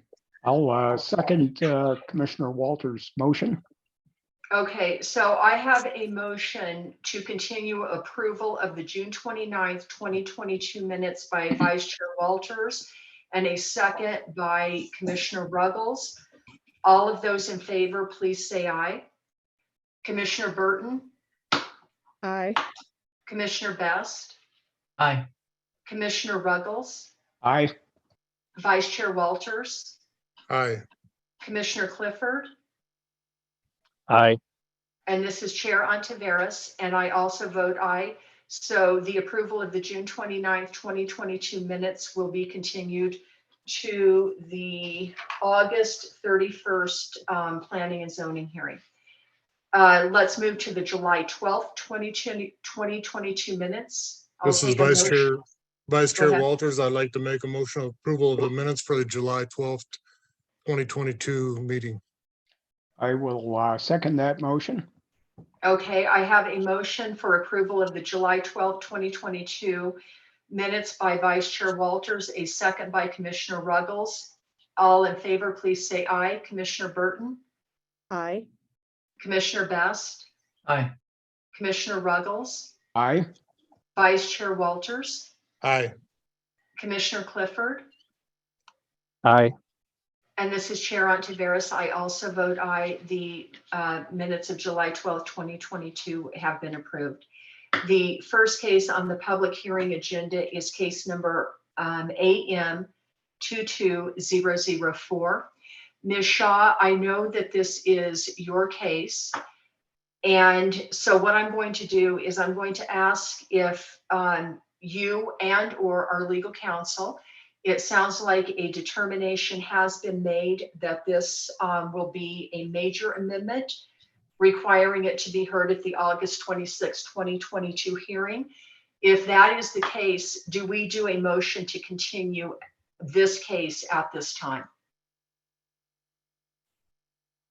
Chair Ontiveros, this is Melissa Shaw. I am happy to answer that, and then our legal counsel can follow up on that.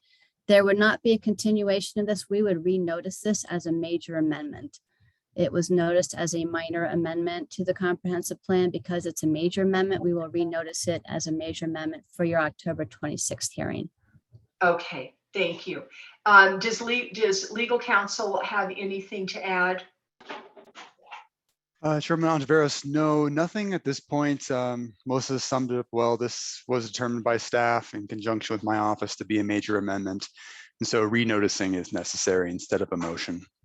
Okay, thank you for that. The next item on the agenda is case number DRO 22-004. Thank you, Madam Chair. This is Zach Schwartz with Planning and Zoning staff. And I just want to remind any of the participants in the audience, if you have your cameras on or if you have your microphones on, please mute yourself. Or I can help with that. Just a moment, please. Yeah, let's give a second. Mr. Schwartz, I believe, looking at the participant list, I believe everyone, I think you're good to go. All right, thank you, Madam Chair. So this is case DRO 22004. It's the O'Reilly Auto Parts design review overlay case. And the owner of the property is Leaf Properties, Inc. From Helen, Georgia. The applicant is Doug Kinsey from Helen, Georgia. Property is located at 137951 US Highway 89. That's in the Donny Park area. Parcel size is 0.39 acres. And this parcel is in the CG 10,000 zone, which is the commercial general zone, 10,000 square foot minimum parcel size in that zone. This request is for a design review for the O'Reilly Auto Parts retail store. So I have on the screen a vicinity map. This is Highway 89. Here's Burris Lane here. And you can see the parcel is sort of in the middle of a commercial area. All the other parcels are also in the commercial general zone. This is one of the activity centers in the Donny Park, Timberline, Fernwood area plan. Here is an aerial photo of the subject property, and I put also the neighboring properties because they kind of work almost as a campus together. So again, Highway 89, Burris up here. The subject property is vacant right over where my cursor is. There's a Dollar General existing to the west. That was actually done by the applicant for this case, and existing for quite some time has been the military surplus store. I also wanted to highlight that not only is there an access easement for all of these businesses to exit off of Highway 89 together, but there's also a shared parking agreement between these properties. within an easement, and for at least the Dollar General and proposed currently for this O'Reilly Auto Parts store, there is a monument sign right up here adjacent to Highway 89, where there's an easement and a pertinent easement to this subject property, where the Dollar General is currently advertising on this sign, and there's a space where we'll see in a few slides later where the O'Reilly Auto Parts store is looking to advertise on that sign as well. And so I just wanted to show you a view from Highway 89, and you can see that the landscaping that's been here for quite a while, which was originally required with the marine surplus store, has grown pretty large, and it's really pretty good landscaping. So from most parts of 89, it's not incredibly visible, but you can also see on all these properties that work together. Here's the Dollar General. This is where we would see the proposed O'Reilly Auto Parts store.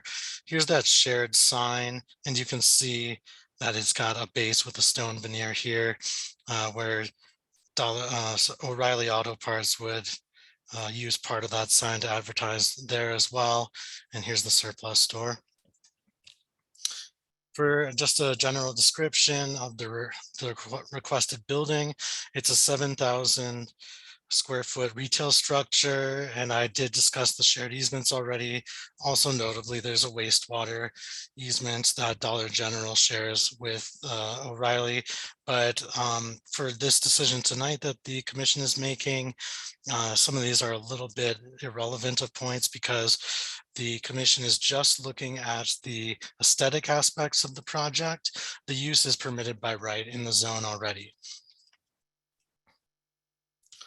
And here's a site plan. I won't go over it too much because it generally is overlaid with that aerial that you had seen in the slide before. But here's where the O'Reilly Auto Parts store is. So right, almost touching up to Dollar General. There's no side setback in the CG 10,000 zone. So here's the applicant's submitted elevations for the project. And so you can see a few different types of materials used on the front. We've got most of the building is in sort of an earth tone standing seam metal structure in 2 different colors of earth tone. And then we also have around the front windows, we have a stucco that's kind of an orangey red or brownish red. And then we have the stone veneer at the bottom of this part of the elevation. So most of the different changes in the roof Sorry. form. With rise. Mr. Schwartz, hold on, please. Somebody is not muted. Madam Chair, this is Commissioner Best. They took care of it. Oh, now, yes, they did take care of it. And in going through, Madam Chair, I think I accidentally muted you. So if you have anything additional, but I think the issue is taken care of. So I'll just go ahead and continue. So on the front elevation, you can see these differences in basically variations in the roof, different areas of different materials and different colors, which bring they cut up the scale of the structure. But notably on the rear and the sides, it's mostly just the one earth tone color in the metal, and this basically is not going to be visible from any neighboring properties, and what you will see is the front. So staff is finding that this is a pretty good look for what you'll be able to see from the store. Oop, I think I got it. Okay. So this slide here, I'm just showing that the applicant did a very basic landscape plan. Typically for this development, we're on a very tight lot here, and the plant units required for this type of lot are typically 5. And the Planning and Zoning Commission isn't allowed to grant any waivers for a design review overlay case, but staff is able to reduce landscaping requirements by 20%, which would bring them down to 4 required plant units, and they show them in islands in the parking lot. I'm not sure that the amount, one plant unit is made up of a number of trees and shrubs, so I'm not sure that the applicant is going to be able to meet that requirement in these parking islands as shown. But certainly when the applicant applies for a building permit for the case, staff will require a very detailed landscaping plan in which 4 units will be required, and the applicant will need to find a place to fit them in. The way that the property works as almost a campus with these other businesses, there's plenty of landscaping around. So whichever configuration that the applicant is able to squeeze these in, there might be even there's some existing landscaping here that they're going to need to remove, but they can probably put 1 or 2 units back here. In any case, staff is finding that the landscaping will be adequate to give it the aesthetic that the Donny Park Timberline Fernwood area plan is looking to achieve. So staff will handle that administratively at the building permit process to get a more detailed and better plan than this. I wanted to show again, so here is the freestanding sign of Dollar General.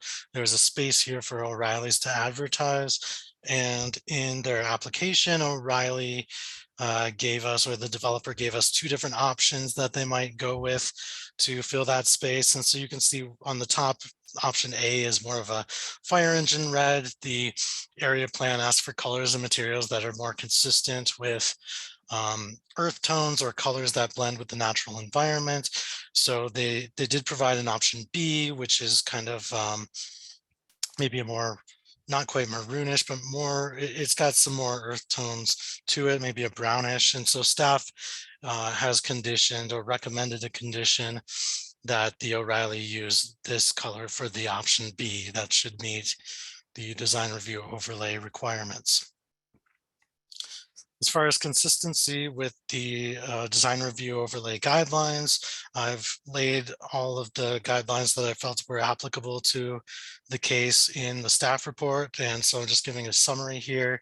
If there are any questions on that or anything that any of the commissioners would like to add, I'm happy to do that. But basically, the area plan is looking to have architectural style that's consistent with rural character of the planning area, scale and mass of structures that are in balance with the natural environment, variations in roof forms and other architectural techniques that reduce the scale of structures, colors that are consistent with the natural environment, and materials that are either natural or are good synthetic, high quality synthetics that look like natural, materials. And I forgot to put a slide up on the lighting, but it's very minimal. And what the applicant is looking for in their light plans seems consistent with the lighting zone 2 standards, which is what the area plan looks to do. Staff has also made a condition to further dial that in. And it would be lighting that is consistent with the Dollar General next door and the military supplies store adjacent also, that would meet the dark skies requirements of zone 2 for the lighting zones. So with that, staff is able to find that the request is meeting the area plan's DRO guidelines. And if the commission is able to, staff would recommend approval of case DRO 22004, subject to the 6 conditions that are recommended in the staff report. And I'm happy to take any questions from the commission at this time. Commissioner Best, I see your hand raised. Thank you, Madam Chair. You know, when I went out there, it all made sense. When I went down the road behind the Dollar General, the landscaping behind the Dollar General is in pretty rough shape. Landscaping out in the parking lot and out in the front is in great shape. And on the property that's about to be developed, there are some mature pines that look really great. I wonder if those can be retained. It's a little hard. It was hard to tell if that was in the space that the building will occupy, or if it was behind the building. And I'm not quite sure, I saw people walking out there, people like dog walking. I don't know if that road leads to any residences. So that's, makes a little bit of difference. But it seemed like the back of the Dollar General looked pretty rough, and I would be, the question is, are we going to do a better job with this one, and can we retain those mature pines? Because they look really nice. Sure, Madam Chair, Commissioner Best, my understanding is that because we have such a tight building envelope and existing parking areas, is that, and hopefully the applicant is here with us tonight, is that they will need to remove these, and there might also be an issue with what they need to do with the septic system. It's just a really tight lot. And my understanding is that they plan to remove, if not all, most of these and plant new ones there. When they go through and do that, staff would require not only an invasive weeds plan with that, but also make sure that the aesthetic kind of fills that out. And based on that one slide where I showed that they're really trying to squeeze in some units up here, I think that most of their space where they're going to be able to do that, unless it's in conflict with having septic there, which it may be to some extent, staff would take a review and make sure that they do pretty nice new landscaping there. But aside from that, I'm not sure if I'm really answering your question, or maybe hopefully the applicant will be there and here, and they can answer your question when we get to that section of the hearing. Thank you very much. Okay, do any other commissioners have questions for Mr. Schwartz at this time? Seeing none, I'm going to ask the applicant or the applicant representative if they would like to address the commission this evening. I would also like the applicant to state their name and address for the record. And I would like to ask if they have read the staff report and if they agree with the conditions as stated. Also, could you please address Commissioner Best's questions regarding the layout of the building? This is Doug Kinsey. Can you hear me? Yes, we can. Please go ahead, name and address, and go ahead. My name is Douglas Kinsey. Address is 705 Bruckenstrasse in Helen, Georgia. And I have read the minutes, and I'm in agreement with all the conditions set forth in that report. But try to answer the question that was just asked directly. It is our intention. I don't think there's any way to save the trees. It's our intention that we'll have to take them out and replace them with trees that are as large as we can put back behind the store. By the time we get in there and disturb the building pad, we'd kill the trees even if we could save them. So we'll just take them out and replace them. Okay, thank you for those comments. Do the commissioners have any questions for the applicant? Not seeing any, I am going to go ahead and open this up to the public. I would like to ask if there is anyone in the public who wishes to address the commission this evening. If so, please raise your hand or unmute, and I will call on you. And I ask that you limit your comments to 3 minutes or less. Okay, there is a phone number, 407-257-6442. Please state your name and address for the record, and your 3 minutes begin now. Ma'am, that phone number is mine, and I just spoke. That's yours. Okay. All right. I am not seeing anyone. Thank you for that clarification. I'm not seeing anyone in the public, so I'm going to close it to public and open it at commission discussion. Commissioner Burton, would you please start? I don't see any problems with the proposal, and I can make the findings. Okay, thank you. Commissioner Best? I think this is appropriate within the area plan. Keeps people from having to drive into town, which is great. I think I've pretty much brought up my only concern here, and it's great that we have the same applicant who is doing the Dollar General. I would just ask staff to make sure that we have some decent landscaping at the rear of the new building, and that we review the landscaping plan for the existing building and make sure that what is there is consistent with that plan. Because as I said, it looks pretty rough.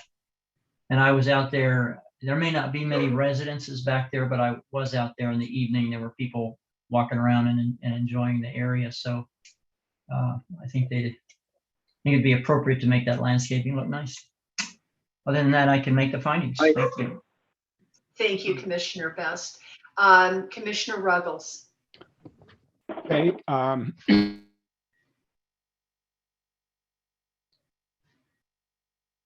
Commissioner Ruggles, I am not able to hear you.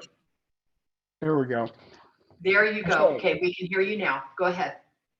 I also can make the findings for this case, and I do have one additional comment. I'd like to commend the applicant after reviewing the lighting plan for the use of narrow spectrum amber lighting for their exterior lighting. The other thing that I would add is that the O'Reilly sign, of course, is going to provide a significant source of light, but with the corporate logo, it'd be impossible to light it in any other way. They're right up against the limit of lighting for zone 2, but I can tell you that the amber outside lighting really makes a huge difference in complying with dark sky requirements. So I think it's a very good plan. It's something we can use that a lot of people will find useful in Stony Park. So I'm all for approval. Thank you, Commissioner Ruggles. Vice Chair Walters. I can make the findings. It looks like a good project to me. Thank you.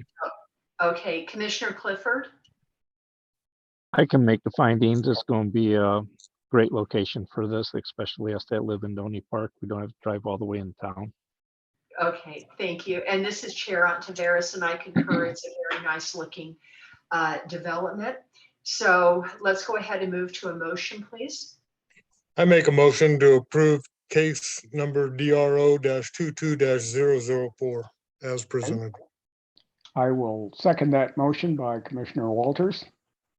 Okay, I've got a motion by Vice Chair Walters and a second by Commissioner Ruggles to approve DRO 22004. All in favor, please say aye. Commissioner Burton. Aye. Commissioner Best. Aye. Commissioner Ruggles. Aye. Vice Chair Walters. Aye. Commissioner Clifford. Aye. This is Chair Ontiveros. I also vote aye. The motion passes unanimously. The next item on the agenda is CUP 22-044.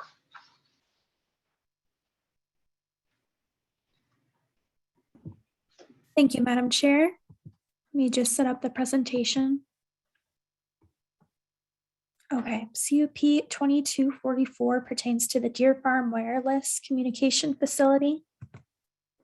The applicant for this is Kenneth Jacobs. I believe he's on the call tonight, along with the owner, Claude Hathcock. The parcel size is 60 acres in the G zone. And the request is for a conditional use permit for a 153-foot wireless telecommunications tower. And here is an aerial photo of the property. As you can see, this faint white dotted line here is actually the border to the city of Williams. This parcel is mostly surrounded by Forest Service. The one adjacent parcel to the east is a mining operation. And then to my understanding, the owners of the property live on site as well. And just to give you an idea of the vicinity, this over here is the city of Williams. You can see the border in a dotted gray line over here. And then to the east is Parks. So this tower is designed to be 153 feet in height and to be a monopine to blend in with the surroundings. The facility is designed for co-location for up to 4 tenants, including this one, which is T-Mobile. The lease area is 10,000 square feet. There will be a small building on the site as well. And this will fill in a service gap on the I-40 corridor between exits 171 and 167, which is from the parks area to the border of the city of Williams. And I'll show you a propagation map later. In the staff report, you may have seen a paragraph about use permit 2045. This was a request for a 195-foot lattice tower on the adjacent parcel that we saw with the mining operation. That request was denied. Staff took this into consideration in the staff report and noted that this current request is not only shorter and disguised as a monopine, but it is also in compliance with our current zoning ordinance, whereas the previous request might not have been with the previous zoning ordinance.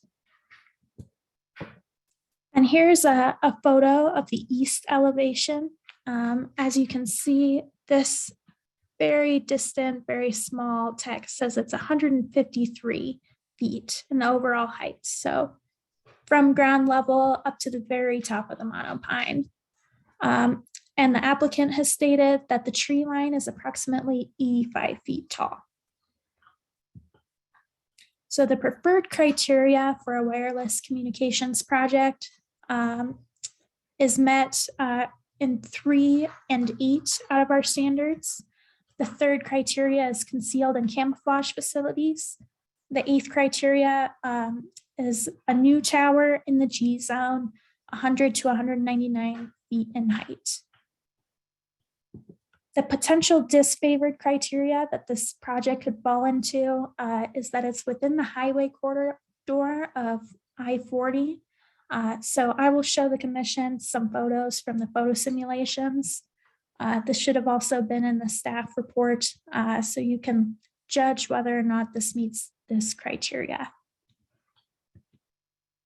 Here are those photo simulations. This one is very close all the way on the left side of your screen. You can see this is an up close view, very, very small at the bottom of the screen. I'm circling with my mouse. You can see a person for scale. And then on the other side, I was trying to pick the photos where it was most visible. So this is theoretically the most visible spot from I-40. You can just kind of see it in the distance, blending in with the tree line. And here's the propagation map. My understanding is that the light pink is very unreliable service area, whereas the dark pink that you see closer to the city of Williams is much better coverage. So you can see this area has somewhat unreliable coverage, which puts the properties there at risk and can be an emergency hazard when people are trying to get a hold of emergency services. Staff did not receive any comments on this project. And here are the proposed conditions. Essentially, the height shall be 153 feet, and the subject property should be in substantial conformance with the site plan that you've seen. It should be constructed as a monopine. Anything else should be an earth tone color as proposed. The applicant needs to obtain any required building permits. And if it should become obsolete, it should be removed. Also, there should be no lights on the tower. And are there any questions from the commission on this case? Commissioner Best? I've lowered my hand, sorry. Okay, thank you. Ms. Bingham, I am not seeing any other hands raised, so I'm going to ask if the applicant or the applicant's representative would address the commission this evening. Please state your name and address for the record And I would like to ask if you have read the staff report and if you agree with the conditions. Madam Chair, this is Ken Jacobs, 1620 North Falcon Road. I have read the conditions and they are acceptable to me. Okay, thank you, Mr. Jacobs. I'm assuming that's Flagstaff, Arizona? Yes, Flagstaff, Okay. Arizona. Okay, thank you. Do any of the commissioners have any questions for the applicant this evening? And seeing none, I am going to open it to public. I'm going to ask if there is anyone in the public that wishes to address the commission on this case this evening. If so, please raise your hand or unmute and I will call on you.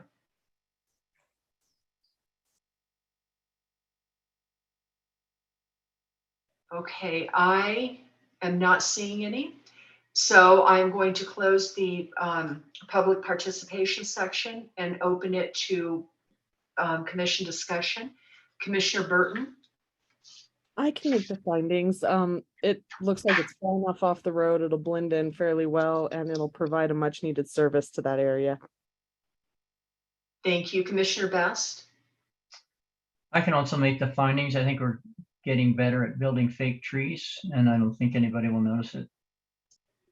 Thank you, Commissioner Ruggles. Okay, I also can make the findings and agree with Commissioner Best on his visual assessment of this. I couldn't agree with him more. Monopines have gotten a lot better over the last few years. So I'm in favor of approval of this.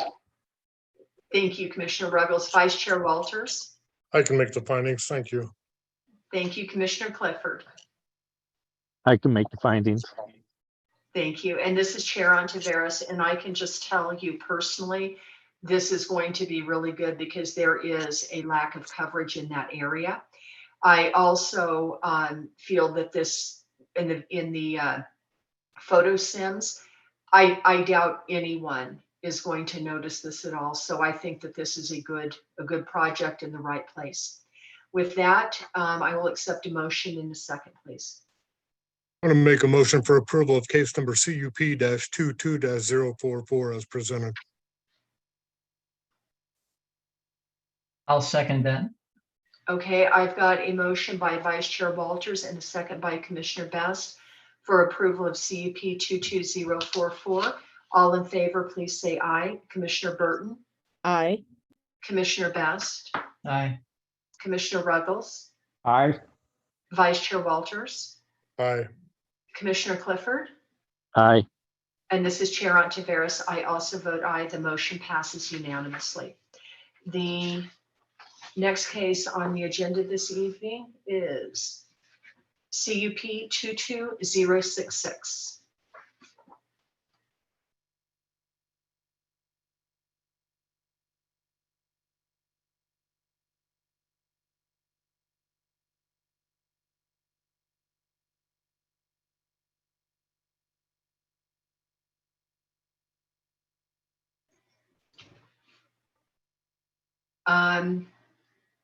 I'm not hearing, I see the screens, but I'm not hearing anything.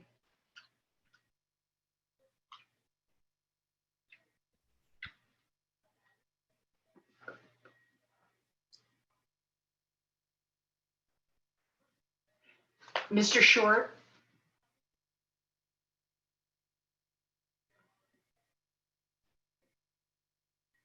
Mr. Short, can you hear me?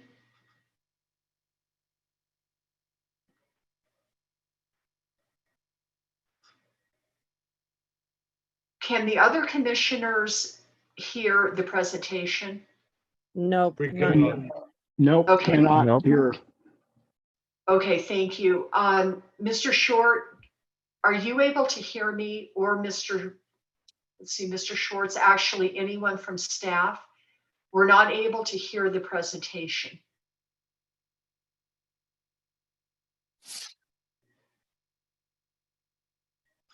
Madam Chair, can you hear me now? Yes, we sure can, Mr. Short. Okay, sorry about that. Something happened with my microphone and totally stopped working. I'm not sure what's going on. Okay.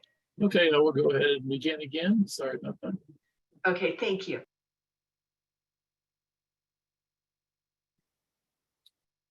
Thank you, Madam Chair, members of the commission. This case is the Walden Campground. In this case, the property owner and applicant are Cole North of Tempe, Arizona. The location of the property is in Red Lake on Highway 64. It's about 7.5 miles north of Williams. The zoning is general. The parcel size is 10.6 acres. Here's some background on this case. This case is actually, it was originally heard by the commission on May 26, 2021. The applicant then proposed some significant changes to the site plan that I'll show you later. And the director determined that the changes were substantial and they did require a new CUP approved by the commission. This is the proposed development. The campground features 10 campsites, 2 RV sites. These are new additions. They basically, the applicant took advantage of the new proposal or the new CUP and added these RV sites. There are 2 yurts. These were approved as single family dwellings and they are to be used by the owner, operator, and their guests. These are permitted by right on the site. And I think they're in the process of building them, but they may have already completed them. 1 restroom facility to serve the entire campground, wastewater and water systems, on-site solar systems, platform for viewing the Grand Canyon Railroad, and then of course driveways, parking, and pathways. This is the vicinity map showing the subject property. As you can see, this is Perrin Ranch back here with the wind farm. As you know, this is Red Lake in that commercial area right here, and this is the subject property. This is an aerial photo of the subject property. As you can see, most or a great deal of the property is on the west side of the railroad, the Grand Canyon Railroad, and not really usable, not even really accessible. The applicant has taken that into account and actually made the project smaller with fewer units because of that. And this is the original site plan. I just wanted to show you the difference. At that time, the applicant had proposed to come in from the south side like this. This is 1 year what they had proposed, not necessarily part of the campground. This is more of a single family residential part of the development permitted by right. And this is the new proposed development. They found out that the access on the north was going to work a lot better. And as you can see, it's more of a compact site. These are the RV sites here. He also added another yurt to the site. And these are, by the way, hard-sided yurts. They're not fabric yurts. They weren't able to be approved as a single family dwelling. This is an example of the types of tents they would use. And this is a picture of the site. And this is another picture of the site. As you can see the Perrin Ranch wind farm in the background. In terms of landscaping, the applicant is proposing to use the existing native plants and trees on the site. It is heavily forested with pinon and juniper, and it looks really nice as is. And we don't see any need for additional landscaping. In terms of lighting, the applicant's proposing fully shielded dark sky compliant lighting. It would be limited to only installation of the restroom, on signage, and anywhere else required by the building division. In terms of fire safety, the applicant has provided a coverage agreement with High Country Fire and Rescue, and that is in your packet. The nearest fire station is only 3.5 miles from the site, which is very good. We have a lot of campgrounds that are close that aren't nearly this close, so it's a really good situation for fire service. The on-site roads would be constructed to support public safety vehicles, on-site staff, would be trained in emergency procedures, and at least one employee would be on the site at all times when it is in operation.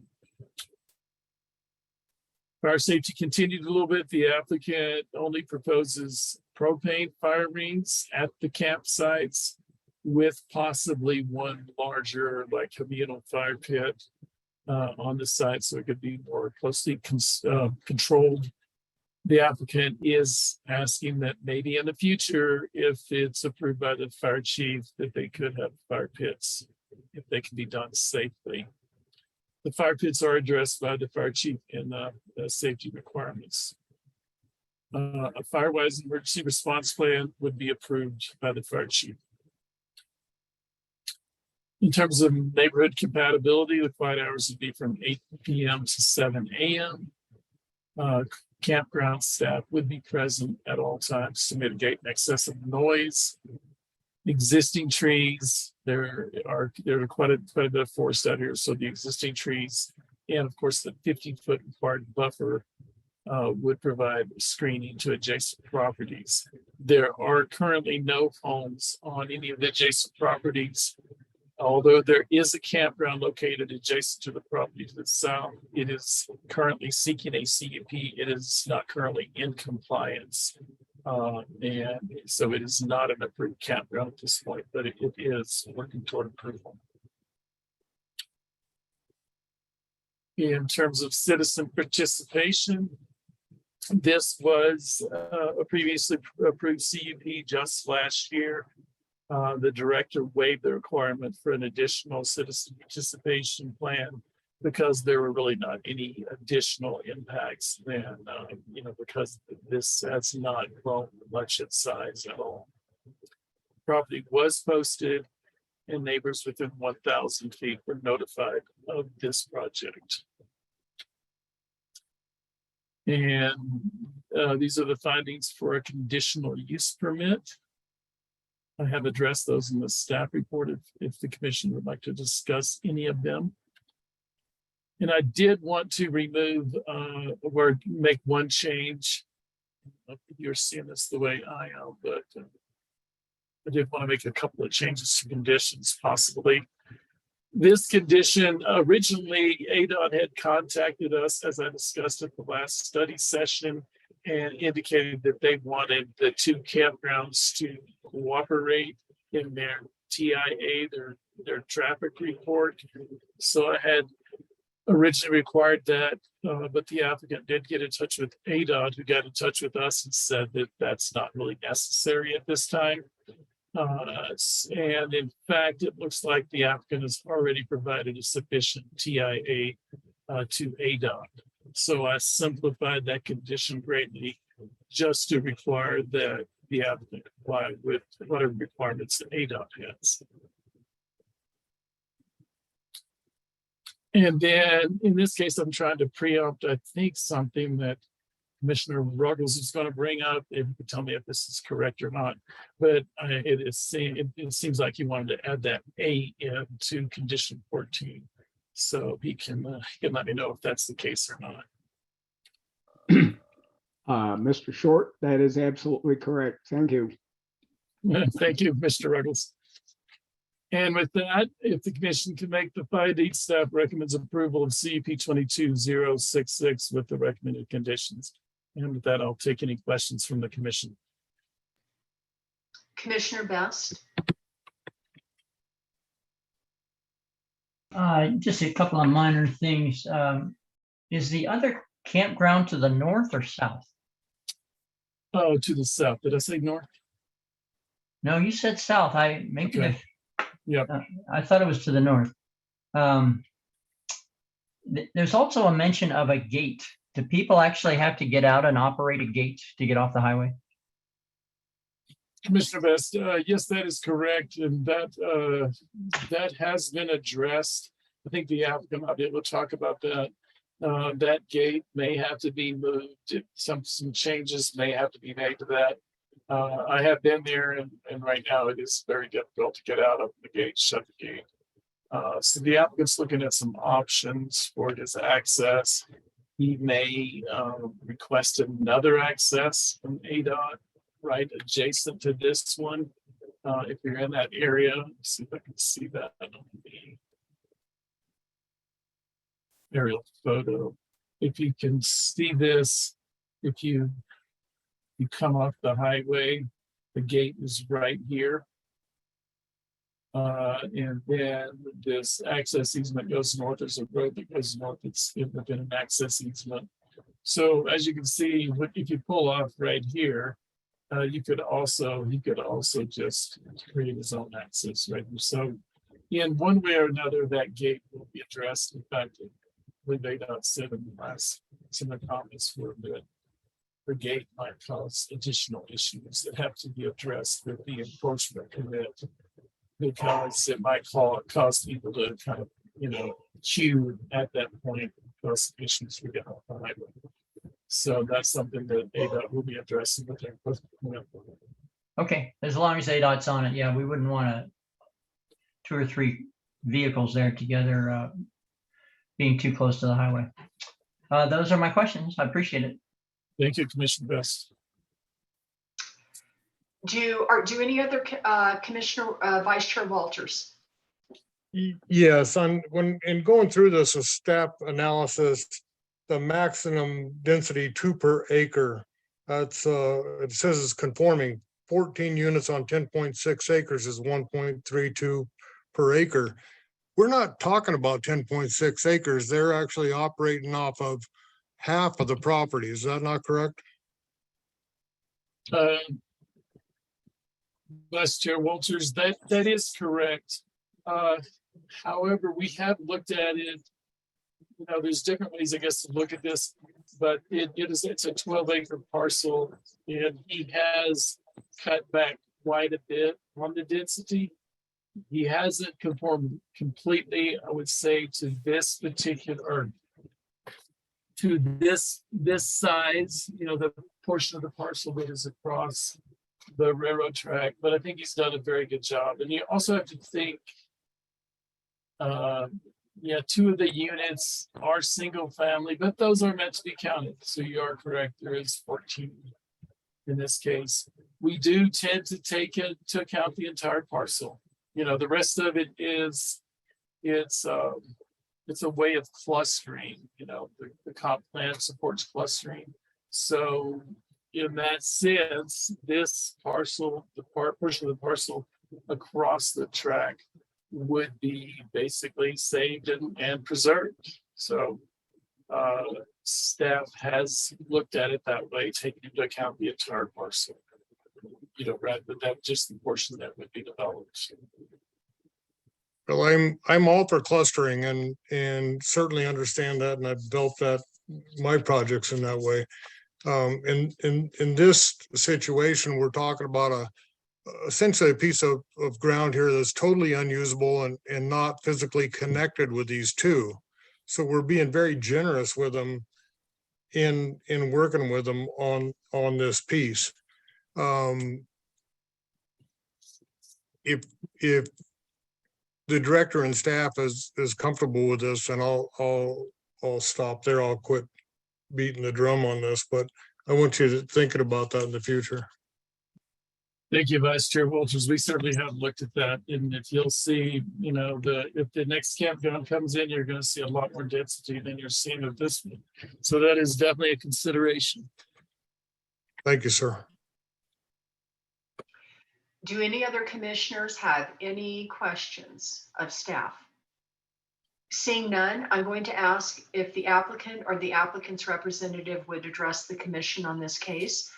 I would also like to ask that you state your name and address for the record. And please state if you have received the staff report and if you agree with the conditions. This is Cole North, 260 East Rio Salado Parkway, Tempe, Arizona. And I have received the staff report and agree with all the conditions. I would like to clarify a couple items that were brought up. In coordination with ADOT, they're actually requesting that we do not have any gate on this project. And they're saying that any gate, essentially any gate to an ADOT encroachment, or any access to an ADOT encroachment cannot have a gate in general. So essentially the way that's currently set up is non-conforming to ADOT standards, and there will be significant upgrades required to whatever access we end up utilizing. And then additionally, regarding the 2 sites per acre, we took this heavily into consideration, and section 3.18 specifies 2 campsites per acre. Our 2 single-family dwelling cabins are not campsites. So this section of the property on the right side on the east side of our property is actually 6.2 acres, and we are preemptively limiting ourselves to 2 sites per acre. And I'd like to say that I think with the intent of this general use zoning, and this is something I've actually discussed with Bob, is I think it's great to limit these in general use residential zones to the 2 sites per acre. The property to the south of us, for example, is trying to they essentially have a smaller area, and they were trying to propose 20 sites, I believe. So I believe we are actually conforming, and I don't think that's even something that's being conceded by the county. I believe our intent is to meet that requirement. And if you would tell us 10 or 12, we would meet that. But I believe 6.2 acres is available, and we are meeting that with 12 campsites being proposed. I'd also just like to say that these changes that we made to this project were really determined originally by our engineering team in trying to design a better project, a better product, and a more well-defined product than what was specified at the last hearing. So really, we've just progressed this project, made it safer for everyone. We moved the road to make it a less steep and just better overall. And I'd like to just say that this will actually be our home, and I believe that being a part of our business model, this isn't just simply a business venture to us. This is our home, and we're trying to incorporate ourselves as best as we can in the community and be as good of a neighbor as we possibly can. And I believe we substantially conform to the codes, and hope that you agree with us. And I just want to finally just thank everyone for their time in reviewing this, and Bob especially for putting this all together and putting a good summary to what we've changed. Thank you, Mr. North. I'm going to ask if any of the commissioners have any questions for Mr. North at this time. Okay, I'm not seeing any. So with that, I'm going to open it up to public comment. I'm going to ask if there's anyone in the public that wishes to address the commission on this case. If so, please unmute or raise your hand, and I will call on you. And I ask that you limit your comments to 3 minutes or less. And Mr. North, could I ask you to mute again, please? Thank you. Okay, Michael McCauley. Yeah, I sent an email that Michael McCauley, 3445 North Schaefer Lane, Flagstaff, Arizona. I'm the manager for the Perrin Ranch. And I sent Mr. Short a comment about this. And since they do not have access to the property west of the railroad tracks, and they have no intention of using that property west of the railroad tracks for any type of this activity, I told Mr. Short that I would support the project as long as it stays east of the railroad tracks. Thank you. Thank you, Mr. McCauley. Are there any other members of the public that wish to address the commission on this case this evening? Okay, seeing none, I'm going to go ahead and close. No, excuse me. There is a Tim Vogel. Mr. Vogel, please state your name and address for the record and proceed with your comments.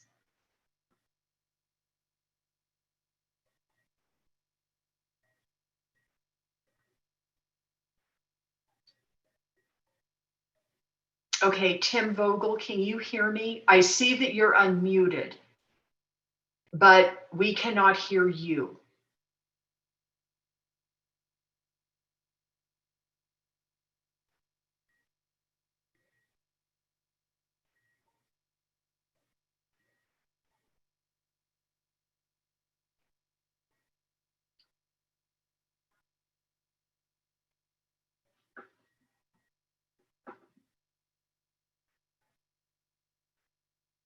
Mr. Short, are you able to hear Mr. Vogel? Madam Chair, I can hear Mr. Vogel.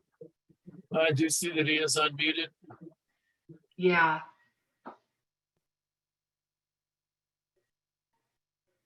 Mr. North, I see that you have unmuted. Do you?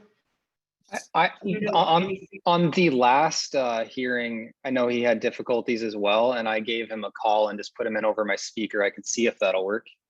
If the commission Yes, is willing. please do, because I would like to have public comment. I agree. Give me 1 minute. Okay, thank you.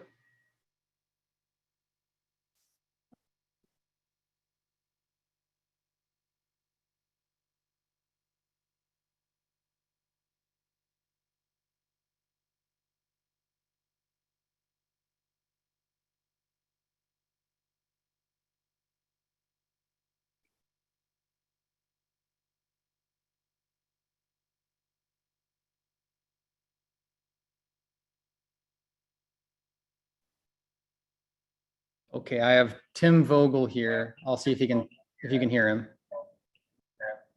Okay, thank you. Mr. Vogel, will you please state your name and address for the record? Commission, can you hear Tim Vogel?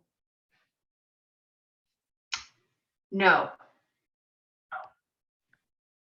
Can you hear me now? Yes, you're pretty distant, so please speak up to the greatest degree possible. State your name and address for the record and make your comments. Thank you. Okay. My name is Tim Vogel. Address is 34612 East Twin Hawks Nest Court, Marana, Arizona.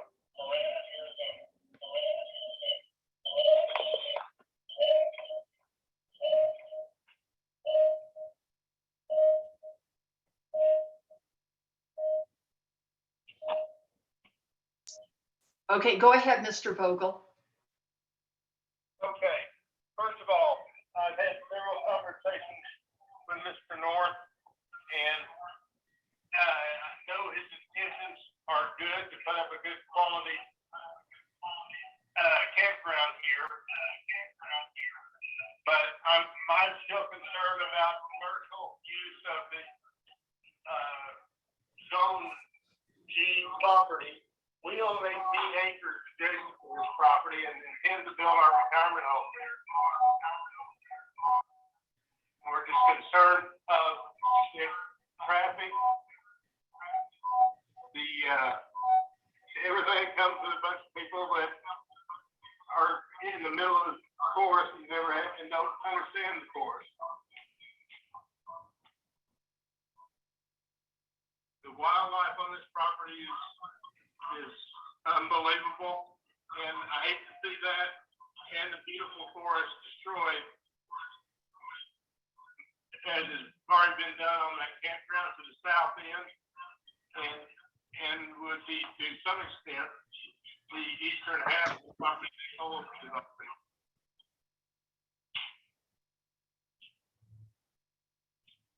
with it. Like I say, everything, there's lots of things that we can complain about, but I know it's in vain, but the values of the property is going to go down significantly. That's my concern. Okay, thank you, Mr. Vogel. This is Chair Ontiveros, and I have heard your concerns this evening, and I would hope that Mr. North is able to share with you the staff report and the conditions that we are putting on this property, because there are 26 conditions that are being put on this property so that it will be developed in the best way possible. And again, I hope, Mr. North, that you will share those with Mr. Vogel so he can see what is taking place on this property. I'll end with that. Are there any other people in the public that wish to address the commission this evening on this case?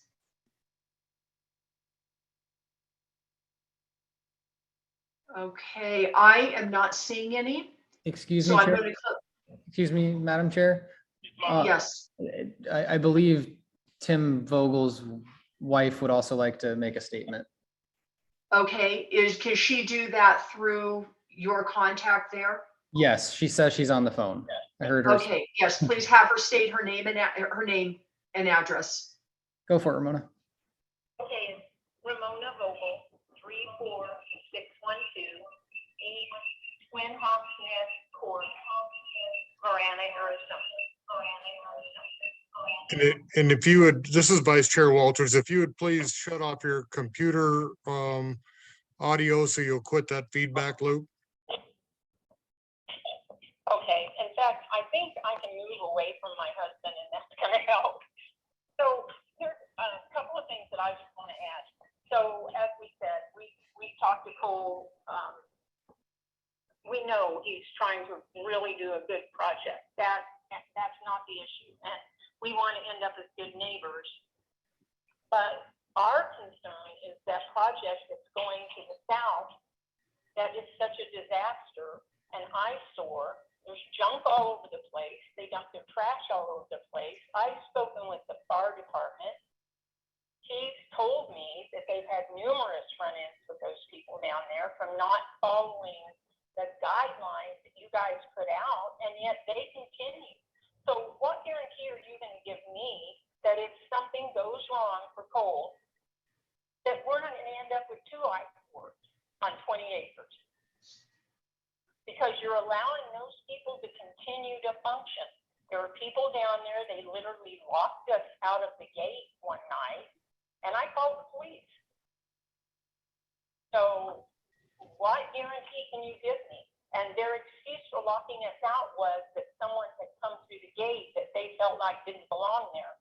So they put a lock on it. Now, actually, they locked him out. I was on the property all day by myself.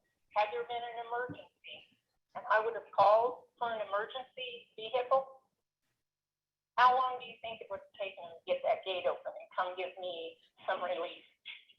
So like the police officer told them, take the lock off, don't do it again, and remember that every second counts when it's alive. So again, this is about the place to the south, but if you can't control them, how can you guarantee us that this isn't going to get worse and worse and worse? And even though Cole has the best intentions, things happen.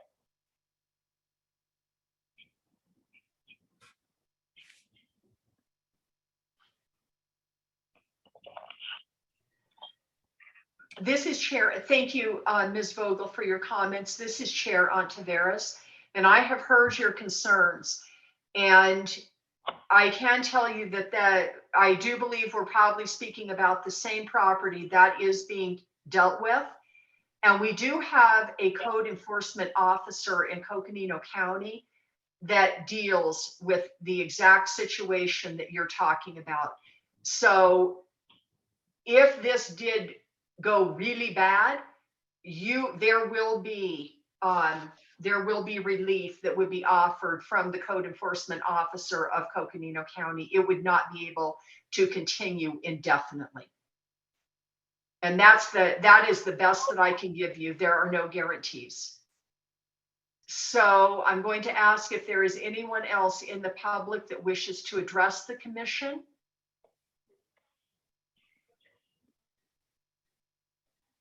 And I am not seeing any.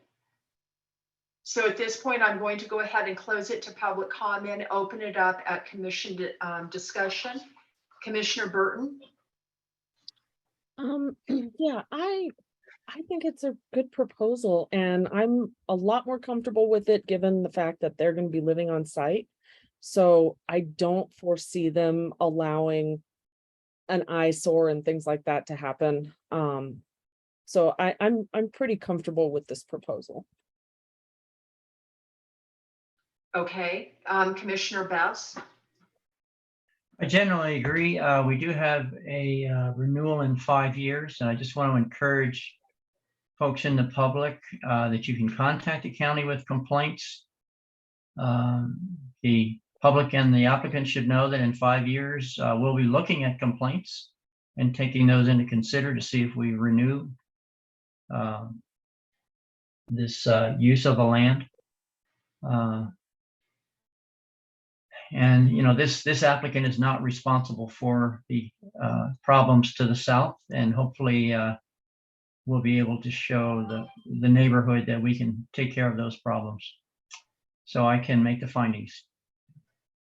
Thank you, Commissioner Best. Commissioner Ruggles?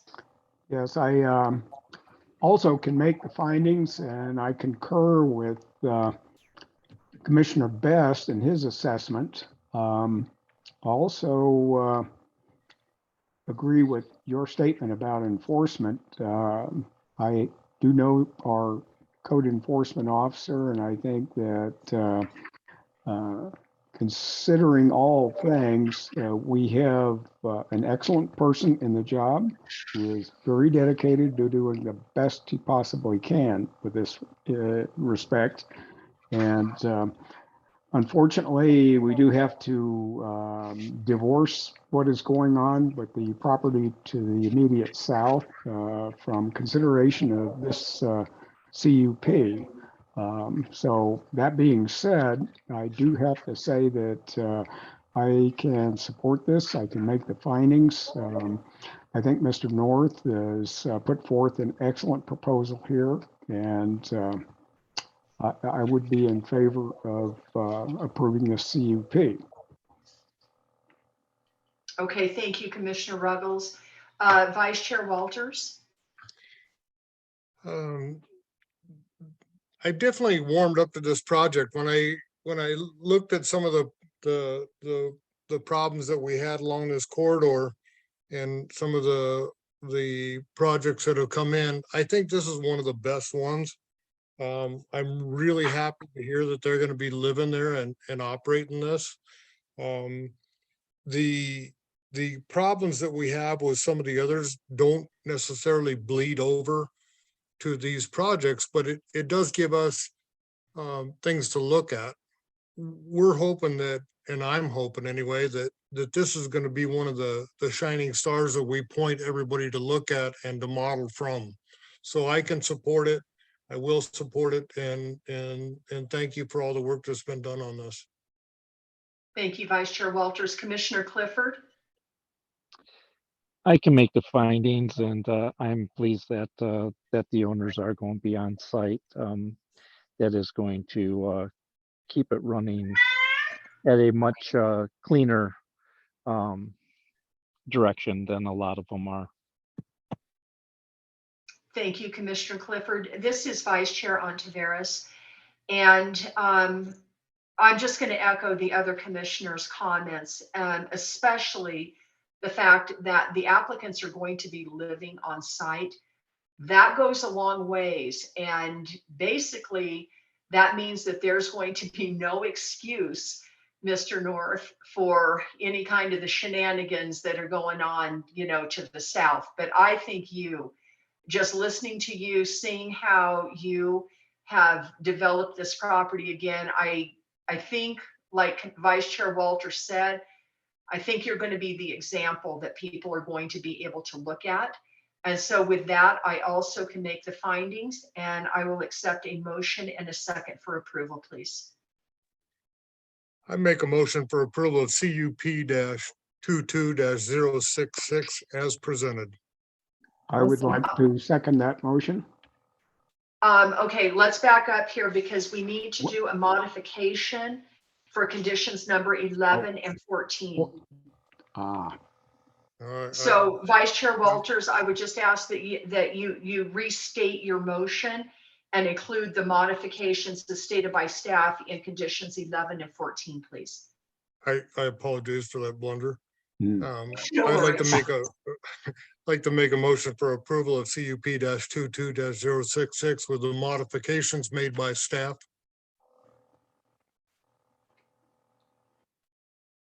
I'll second. Hey, Okay, so I've got a motion by Vice Chair Walters and a second by Commissioner Burton to approve CUP 22-066 with the motions as stated by staff, specifically I recommend items number 11 and 14. All in favor, please say aye. Commissioner Burton, Aye. Commissioner Best, Aye. Commissioner Ruggles, Aye. Vice Chair Walters, Aye. Commissioner Clifford. Aye. This is Chair Ontiveros. I also vote aye. The motion passes unanimously. And the final item on on the agenda is call to the public for items not on the agenda. Is there anyone in the public that wishes to address the commission this evening for items not on the agenda?